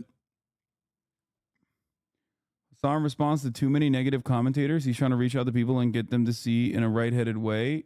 It is constructive for them and us. Yes, exactly. Yeah, as James Baldwin also said, I love America more than any other country in the world, and exactly for this reason, I insist on the right to criticize her perpetually. It's cowardly not to. I think those who refuse to criticize America and those who refuse to reckon with its wrongs are those who don't really love America. It is our patriotic duty to try and fucking fix the problem that we're causing globally. It's so funny that dumb fucks who believe that they're championing the American cause will routinely talk about the siphoning of our fucking resources that go to help a select few at the tippy top in the military industrial complex that literally literally have the audacity to act like they are doing so because they truly have the American best interest at heart. It is I, Hasanabi Piker, who fucking hates America because I say, hey, we shouldn't be spending all this money on bombs and we should instead spend it on our infrastructure, on our resources, on our education, on our healthcare. I'm the fucking guy who hates America because I think unconditionally every American citizen has a right to shelter. Every American citizen should not be in fear of medical debt when they lose their jobs because our employment is tied to our healthcare. You know, I'm the one who hates America. I'm the one who says America bad, always America, America bad. And the patriots are the ones who think, no, it's okay that people are fucking dying in this country. Dying on the streets, dying because they can't get health care, dying when killing themselves as a consequence of not being able to find a life that is meaningful, to pursue a dignified existence. Those are the real fucking patriots. It's all out of whack. It's all so distorted. Here, let's look at the U.S. State Department being questioned over Israel's attack on the Iranian consulate. Have you guys decided yet or made a determination about whether what Israel hit in Damascus was a... It's been 3 weeks since the Israeli attack on the consulate compound in Damascus, violating international law, violating Iranian sovereignty. And yet the American State Department still can't figure out where they hit and what the building they hit looked like and what the purpose of that building was. That's crazy. Diplomatic facility or not? We have not. So how long is this going to take? I can't answer that question. We're continuing to look into it. I don't have a timetable, but it's something that you need to... we need to gather enough information that will allow us to make an actual determination. You have no one... We're just working on it, dude. Round the clock, brother. Stop asking these silly questions, you know? Just like they're still working on that I think she was like 5-year-old that was executed. That was begging for an ambulance, and the healthcare workers that tried to get to her that were also killed. Just like we're working on, looking at all the details into the World Central. Yeah, her name was Hind. Just like we're working on the details of what the fuck's going on with the flower massacre, just like we're working on the details of what happened, every day since October 7. We're looking at it. We're going to give you guys a report. Also, simultaneously, we are saying that the weapons that we're sending to Israel are totally valid and are not being used to violate humanitarian law. We are actually openly stating that like Israel has a right to defend itself over and over again. So I guess we're not looking too hard on all the violations of international law, because if you were to look at it genuinely, even for a second and a half, you would recognize that everything that we are doing is making us culpable in the continued ethnic cleansing campaign that Israel is engaging in. Except the problem is everybody with fucking even a little bit of conscience and also with eyes and ears is recognizing exactly what the fuck is going on. A post-investigation has found that Israeli vehicles were present in the area and that Israeli weapons likely caused the visible damage on the killing of 6-year-old Hein Rajab and 8 others in Gaza City on January 29th. Before she was killed, Rajab called the Palestinian Red Crescent to say Israeli tanks were approaching, and the ambulance driven by 2 Red Crescent paramedics who were killed while trying to rescue her bore a 300-millimeter hole and other damage consistent with a tank round. Elad Goran, the head of coordination and liaison administration at Kojat, an arm of the Israeli Defense Ministry that oversees the Palestinian territories, told the Post that the agency coordinated everything, including the ambulance that wanted to go and find Hind.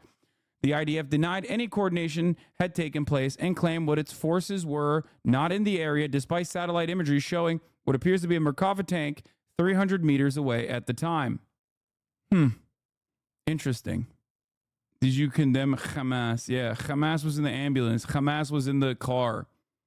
Did you see Netanyahu's statement about investing $5 billion to rebuild settlements in the Gaza Strip? Yeah, not yet. In Gaza, they have a tank shell rain as a natural occurrence. Yeah, this is how it happens.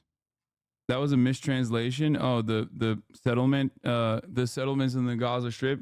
He probably meant the Gaza envelope and not the Gaza Strip. Is that what happened? Classic. He meant like he's gonna rebuild the kibbutzim in the envelope, and then they mistranslated it to Gaza Strip. It happens all the time. Sorry if you went over this, but the reason the Bedouin girl was injured was because of the housing conditions in her village. The shrapnel went through her tin roof. The photo is striking. Yeah, I did cover this, yes. Try to politely ask if you could pronounce her name correctly, but getting ignored, lol. Hind. Is that okay? Hind. Sorry. In Hebrew, we say Otef Aza for the Gaza envelope and say Retzuat Aza for the Gaza Strip. Google translates both as the latter. Yeah. Palestinian paramedics said Israel gave them safe passage, save 6-year-old girl in Gaza. They were all killed. Do you know how vulnerable Merkavas are in an urban environment? And if you know how Hamas has been taking out these, you'd know that a van like that could create a blockade forcing these tanks to stop making a kill zone. Wait, what? I do know that Merkavas are vulnerable in an urban environment. Tanks in general are very vulnerable in an urban environment. Wait, are you saying that Hamas took them out? So can you tell me where Hamas got the artillery shell consistent with the Merkava tank artillery? Like with the Merkava tank munitions? You think it was a Hamas tank that did that then?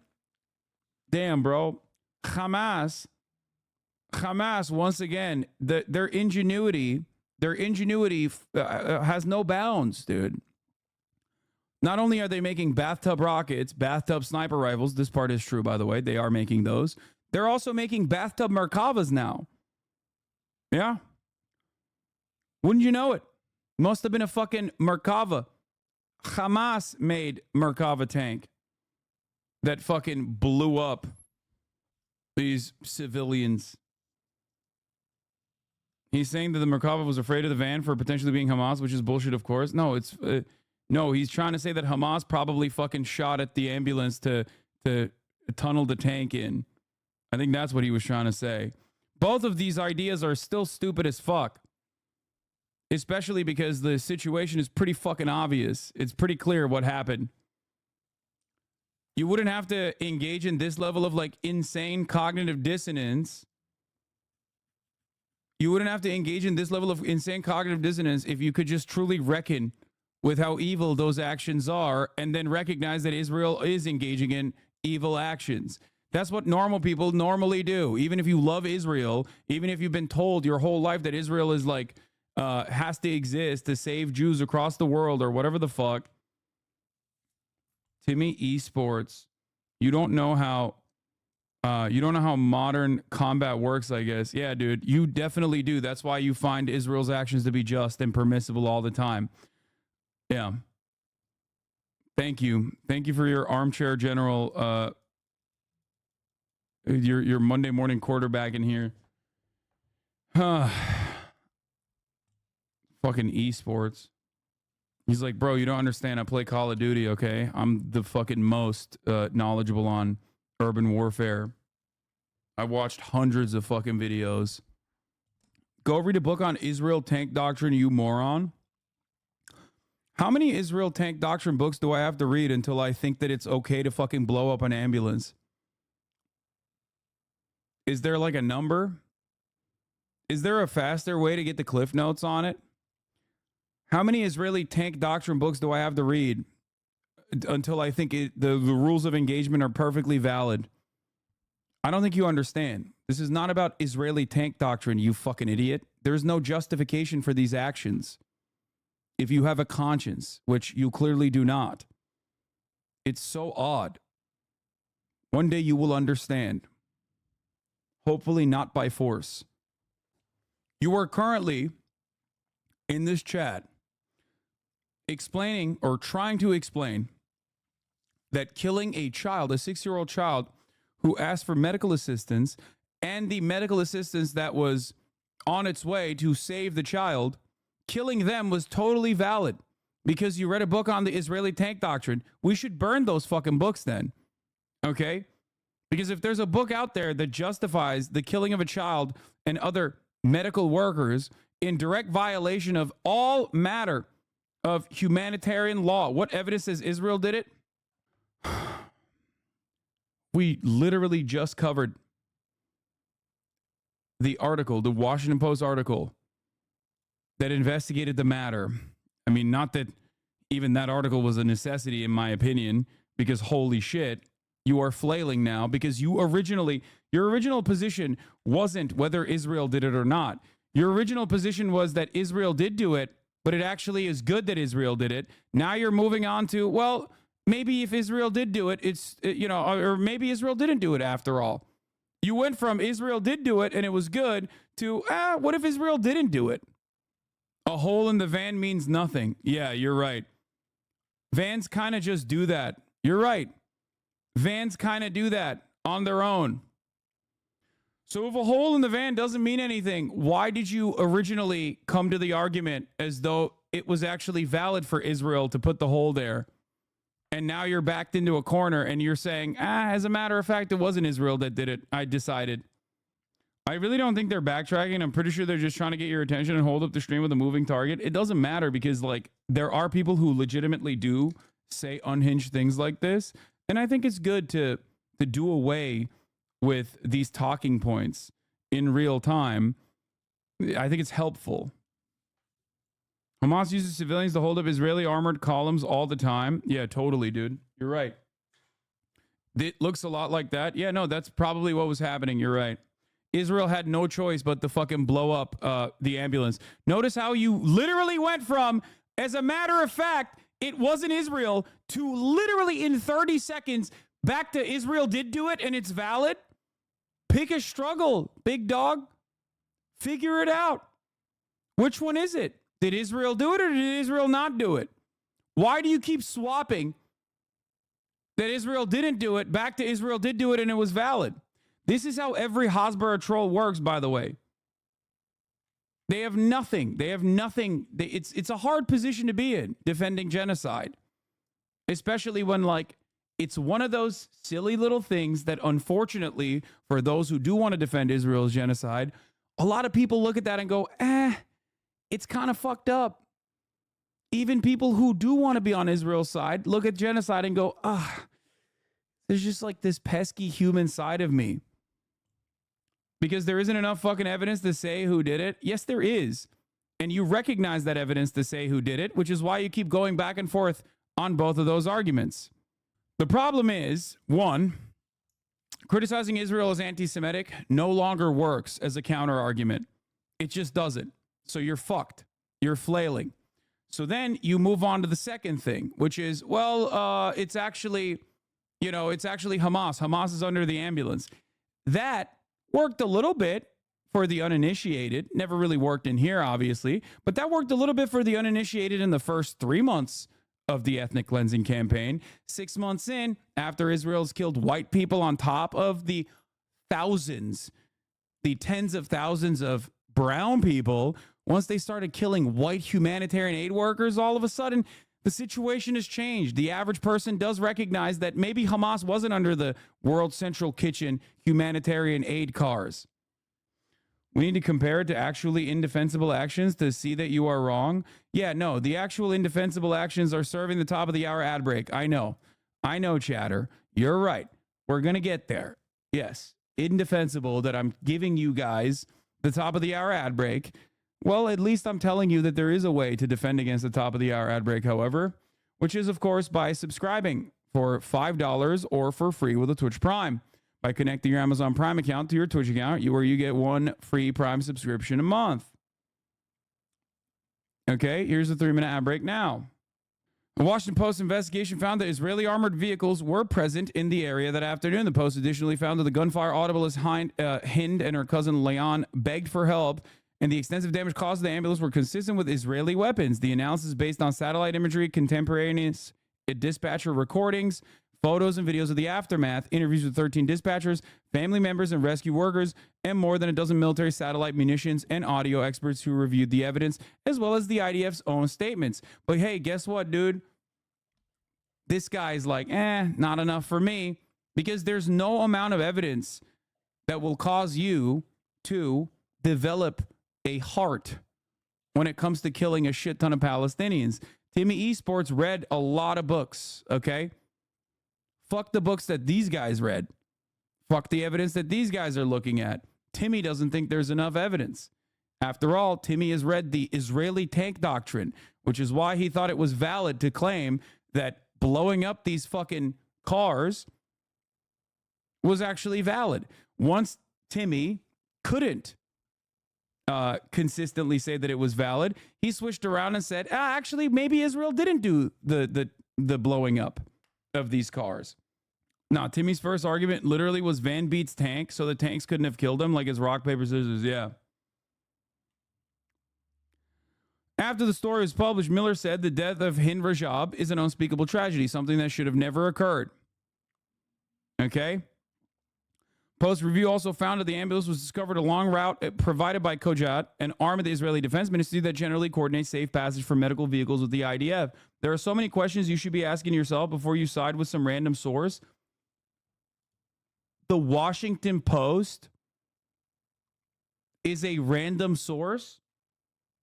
I know the dude who wrote this article. Like, personally, I know him, Evan Hill. He is incredibly reliable.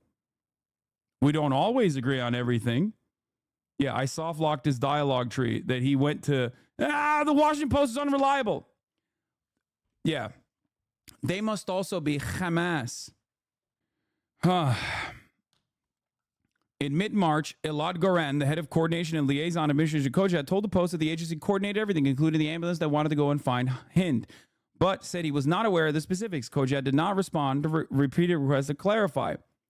Of course, Kojat and the Israeli Defense Force would never actually coordinate with humanitarian aid workers, only to then have someone on the ground blow them into fucking bits over the course of like a 2-kilometer corridor set up for humanitarian aid workers with clear deconfliction communication in real time. Oh, wait, that did happen. That happens all the time, but this time it happened a couple of weeks prior to white people. That's why you can't make this argument any longer. It had happened to 200 Palestinian aid workers previously, before the 7 white aid workers that were killed, murdered slaughtered by Israel. But you know, I'm sure there's a book that fucking shows you exactly how that is also valid. The IDF denied that any coordination had taken place, repeating its assertion that its forces were not in the area. It did not comment on too detailed timelines of the incident or on the expert findings provided by the Post. It was not possible to reach Hamas's military wing for comment on the incident. Humanitarian officials have warned that a system of coordination with Israeli military designed to protect the aid deliveries and life-saving ambulance maneuvers is broken. Israeli strikes on World Central Kitchen. Oh, well, there you go. They're mentioning that as well. That's crazy. Yeah, the deconfliction efforts fail because it doesn't fucking matter if you tell the IDF that you are a sponsored humanitarian or aid organization. How about you ask yourself some questions like, how far will I go to defend Israel's senseless ethnic cleansing campaign? You know, how far will I go? Are there any red lines I will draw? I do want to know, chatter, is there something that Israel could do that you would find to be unconscionable? Other than like letting Palestinians breathe, of course, because we know what your perspective is on that front. Anyway, random source, the Washington Post. Fucking asshole. Anyway, killing terrorists is always a good thing? Yeah? Is that why? Okay. All right. Well, one man's terror is another man's freedom fighter. A lot of the world views the Israeli Defense Force as terrorists, understandably so, because what they are doing is terror. So what do you think about that? How does that work for you? Because the unconditional support and the public sentiment that you relied on to be able to launch these one-sided arguments no longer exists. So what do you do then? What do you do now? You're also talking about a 6-year-old and fucking ambulance medical staffers. You said a 6-year-old Palestinian is a terrorist, and the fucking medical workers are also terrorists on top of that. I think you're a terrorist. I don't think you should be murdered, though. That's the difference between you and I guess. Because only a fucking terrorist, only a brainwashed terrorist could sit there and say a 6-year-old is, you know, a terrorist. Support any military who goes to war against the terrorists? Okay, well, thank you for your unconditional support to the IRGC. Inshallah, brothers. Okay, the Zionist entity will be brought to heel, is what he's saying, I think. Moving on from Timmy Two-Time. Timmy Terrorism Lover. My man, literally, that's another conversion. We'll take those, boys. My man said the Zionist entity, the terrorist regime, will be brought to heel by force, and any military action against it is valid. That's what he's saying. Yeah, another one flipped, dude. Let's go. Timmy Terror. What's the difference about Nazi and these Zionist guys? I mean, it's both fascism. The Nazis also killed Jewish people. That was their target. For Zionists, the target is Arabs or across the board. That's a big difference. I guess the ethnicity. You didn't finish the video you were watching? Oh yeah, on the ground in Syria. We have arranged, overtly, as I said to you when the last time you engaged with me on this question, we have a range of abilities, a range of ways to gather information. They're partner countries of ours who are on the ground. We have intelligence capabilities, obviously, and we're continuing to gather information, but we've not yet been able to make a determination. I get it, but you were pretty quick into condemning the the invasion of the Mexican embassy in Ecuador. That was a very clear, well-established embassy. And this is not very clear where they blew up. This is something that is taking. Yeah. It's just not clear if it was considered a consulate compound or not. A little bit more time. No one died in that incident. I'm gonna do the DJ Academics interview right now after this is over. The question was, what is it? Was it an embassy or a consulate or not? And it was very clear. How hard is it to figure that out? In the case of the Mexican, it's something that we're gathering information on. It's been like 2 weeks. It's been 3 now. All right, let's God, it's just getting harder and harder, man. Getting harder and harder to fucking defend Israel publicly. Just so much harder. Yeah, I have that article literally right here that Israel considered striking Iran on Monday, but decided to wait, officials say. Oopsie.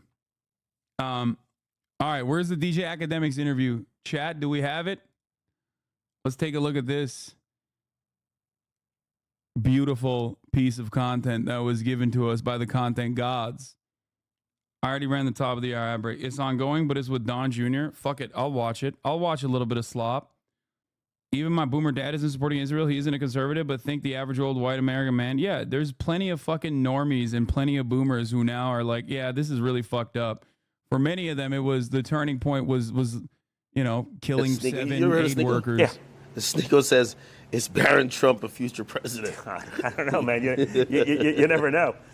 You never know. But he's tall. Yeah, you should play basketball. Hey, what do you think about, like, you've heard of the manosphere, right? What do you think about, like, you know, there's a lot of... Bro. We talked yesterday, you know... Bro, his pedophile mod that banned me, the ban is still in place? No, bro, I'm sorry. If your pedophile mod banned me and went to prison for pedophilia, you have to automatically unban me. You have to. Because that is literally what happened. His fucking pedophile mod banned me. And I'm not just saying that, like, I'm not embellishing. Literally, the dude that banned me, his mod at the time, is straight up currently in prison for pedophilia. Yeah, I mean, there is a clear attack on men, on masculinity, and I think that's across all cultures. I mean, but you know, you see plenty of that in the African American community as well, and like it's so flagrant. Wait, why can't I request the unban? I don't know, I'm sort of unapologetically masculine, and like I think that's fine, and I think it's probably how. Why is it not letting me? Humankind has survived over years. I mean, and that's fine. That's not to take away from women. That's not. But there's different. You know, they are different. We are different, and that's okay. That's neither here nor that. Doesn't mean one's better than another. You need both. But you know, I've literally started businesses sort of about that, even in the outdoor space. Some of the stuff I do, and where you know, even there and hunting and fishing, it's like, oh well, we got to do this, and we got to talk about that. I'm like, what are you talking about? Like, what's going on here? Like. So, you know, I just sort of, you know, I don't think it's even old school, but I do think that people are sort of getting it now. This whole, like, the attack on male culture and, you know, the arbitrary, like, every man needs to be feminine, every woman needs to be masculine. It's like... Well, they almost made it egregious to be like, hey, listen, well men, they're part of... That's fair, right? Rape culture, or there's toxic masculinity. The mod who banned me was literally outed as a pedophile and is currently serving a prison sentence for trying to sexually assault children. Until shit happens, and you need some toxic masculine guys to go take care of the problem, right? Like, you know, as a big and that's fan, the problem, right? It's always like that. Like, so, you know, I have a buddy, Christian Craighead. He's a British guy. He was British SAS. That's like their SEAL team. I'd right? love to be able and there to. there was a hostage thing. I think it was him. Boko Haram in Nairobi, Kenya. They took over a school, young school kids, and whatever. And this guy was working in the area, drove by, literally threw on a mask, took an AK, and like just went in and killed all the bad guys. Saved like all these school children, and like the British government, like this is an example of toxic. I'm like, no, dude, that's. By the way, I'm doing, you know, I'm doing what you guys do to me when you get banned. Like, I'm a wholesome chatter.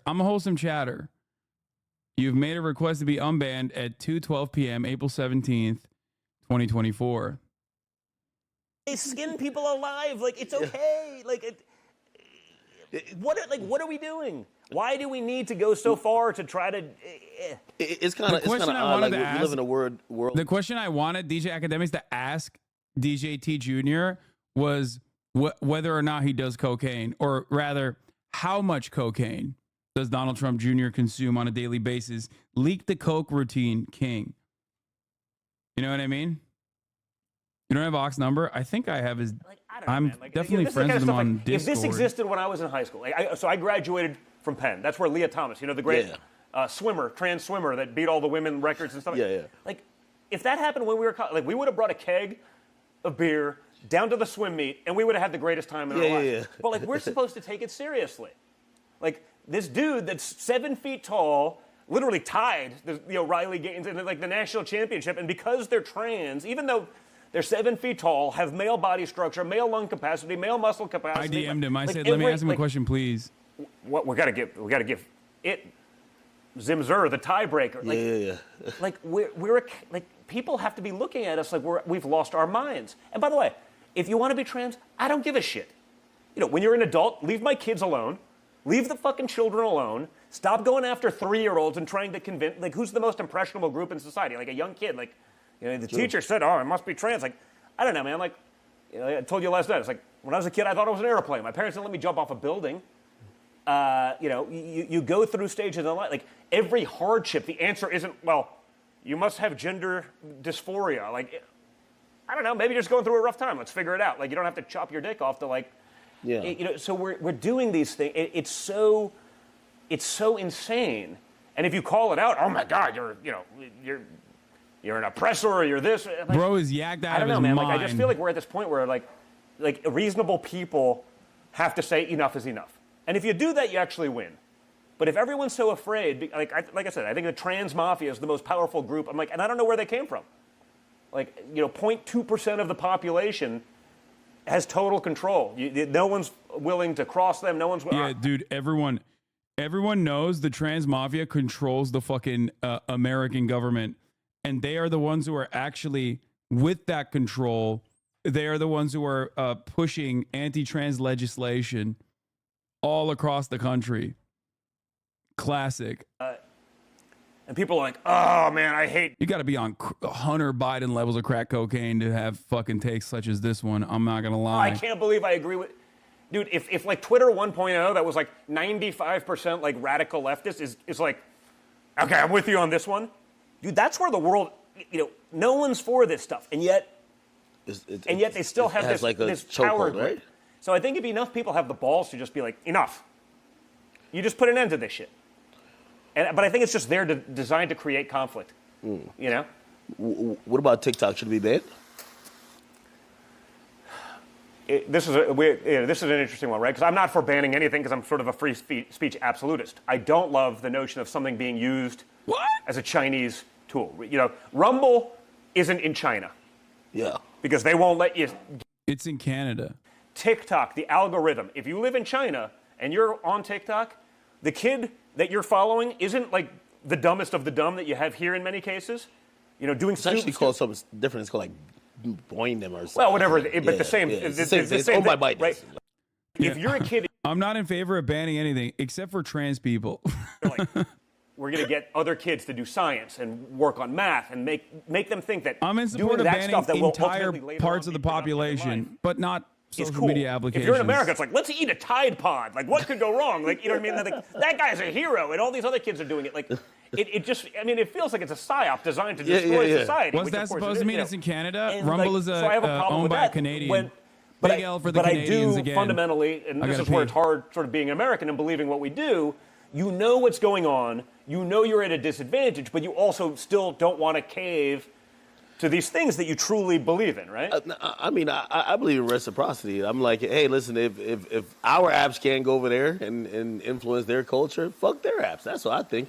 I think that I don't think it should be banned. I think it should sell or force to sell. Yeah, or control in America so the data isn't there. I mean, the other problem you have is like this notion, like, hey, I'm 46, right? So I am super psyched that when I was in my teens and like 20s, partying and having a good time and whatever, that I did not have a video camera in my pocket, and neither did my friends. Like, I wake up and every day and be like, thank God, because I did stupid shit that I would not want to have to watch today, right? But guess what? Kids are going to be kids. They're going to do these things. And if other people are collecting that data and watching, one day that kid's going to be a congressman, or that kid's going to be a senator, or maybe that kid's a president, or a titan of industry, or whatever it is. Hey, remember when you did this? We're going to ruin your life. I don't know. That could come back to haunt you later on. And so, the notion that this data is just always available to someone else and can be weaponized against someone later, that's pretty scary because, that's real power and that's real control. And we have to think about those things as well. Yeah, no, 100%. So, again, I can still be not for banning He's he's looking at his phone. I hit him up again. 3 more questions and we're out of here, people. Okay, Real Riz. People are so interested in this. Yeah, change it real quick. Chat, we're taking 3 more questions. Oh! Wait, what the fuck? This shit is bad. Look at his face. Ew, what the fuck? The fuck is this? Oh, gross. Oh my God. It would fucking jump scare, dude. Donald Trump Jr. pulls his penis through the jeans zipper hole to fuck, a technique known as Wilsoning in reference to Wilson from Home Improvement. Who is DJ Academics? Wait, is that bannable? No. Donald Trump, DJT, is so masculine that his posture has been altered to sit as closely as Academics as possible in hopes of getting a kiss from him. That's the beacon of masculinity. My good friend's little brother is filming this interview. That's awesome. Anyway. All right, well, this interview is like mid as hell. What is this? Yo, what the fuck did you do to Aiden? Defeated by Hassan. I don't know if I did this, but I don't think I did this at all. And I don't think it's real. The Aiden Ross thing, I don't think is real. Aiden Ross has officially announced a retirement from streaming. Hey, everyone. Wow, where do I even begin? First of all, right off the jump, there's no fucking shot that he would say, where do I even begin? Like, he didn't write this. This is just bait. And you guys are eating the bait. He's just trying to literally, increase. It's real. It's on his Insta. No, dude, you don't understand. He's baiting. I don't think he's going to fucking actually. I don't think he's going to actually stop streaming, unfortunately. Okay? Wow, where do I even begin? Today, I stand before you with a heart full of gratitude and a head full of memories as I embark on this journey called retirement. It's surreal to think about how far we've come together, and I couldn't have done it without each and every one of you. First and foremost, I want to thank my incredible fans. You've been with me through thick and thin, supporting my every step of the way. Your unwavering love and dedication have been the driving force behind everything I do, and for that, I am eternally grateful. To my fellow content creators and colleagues, thank you for the camaraderie, camaraderie. Definitely a word that Aiden Ross knows how to spell, and definitely a word that Aiden Ross knows what it is, actually. To the collaborations, the endless laughs, you've made this journey all the more enjoyable. It's just so funny because, like, this is written in, like, corporate speak. Like, this is literally, like, the retirement speech of, I don't know, like a new mascot. That no longer a new mascot is coming for like a Procter & Gamble commodity, right? And the PR firm is shelving the old mascot. Like, that's how you would write an article such as this one. Yeah, this is Aiden Ross. What does a fascist mean?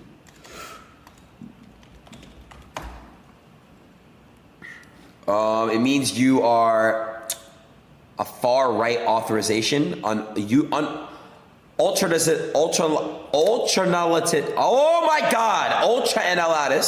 analyst political ideology movement characterized by dictator leadership, centralized autocracy, militarism, forcible suppression of opposition.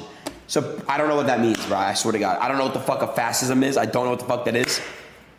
Benito Mussolini and Giviante Gentile.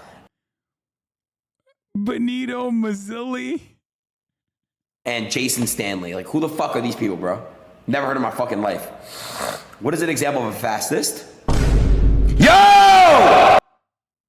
Yeah, there is not a single on God nor a single for real in this. This was not written by Aiden Ross. Where the fuck is it? Okay. Aiden Ross fans are about to graduate from grade 6. Massive milestone, but they're doing it without their Lord and Savior, Sag. Okay. Benito Mussolini.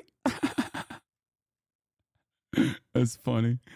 Oh, man. He is fucking hilarious when he's not like being an awful human being, which I think he's being an awful human being a lot more than he's being funny lately. That's the delicate balance you're supposed to strike. Everyone is making fun of him, dude. It's so awesome. Of course, okay. collaborations, endless laughs. You've made this journey all the more enjoyable, and I am honored to have shared this space with such talented individuals. Of course, none of this would have been possible without the support of my family and friends. You've been my rock through it all, encouraging me to chase my dreams and never give up. Your belief in me has been my greatest source of strength, and I am blessed to have you by my side. As I look back on my time in the spotlight, I am filled with pride for what we've accomplished together. What has he accomplished with his community? It's such a funny thing to say. What do you mean? We almost locked up Andrew Tate again, which was pretty cool. Aiden talked to LeBron when he was in 5th grade. You didn't? I know. Shut up. Why are you fucking showing? Why are you posting my L's right now? Together from the late night streams to the unforgettable moments we've created. Yeah. Together from the late night streams where I got rappers to say pause and that I am sus by acting like I was gay for them, to the unforgettable moments such as when I hit the book and got a shit ton of people addicted to gambling in my community. That was pretty unforgettable. I do not regret a single moment. We've created memories that will last a lifetime, like the gambling debt that many of you took on. That is a memory that will last a lifetime for you. For me, on the other hand, it was awesome because I was getting paid by stake.com, getting a fat bag from a crypto casino that has now ruined your life. Other unforgettable moments like, some of you that will end up doing horrible things to yourselves as a consequence of the gambling that you've taken on. Well, me, on the other hand, I'm good. I'm on board. I'm having a great time. So thank you for that. Thank you for getting addicted to gambling, which caused me to make a shit ton of money. And while this may be the end of one chapter, I am excited to see what the future holds.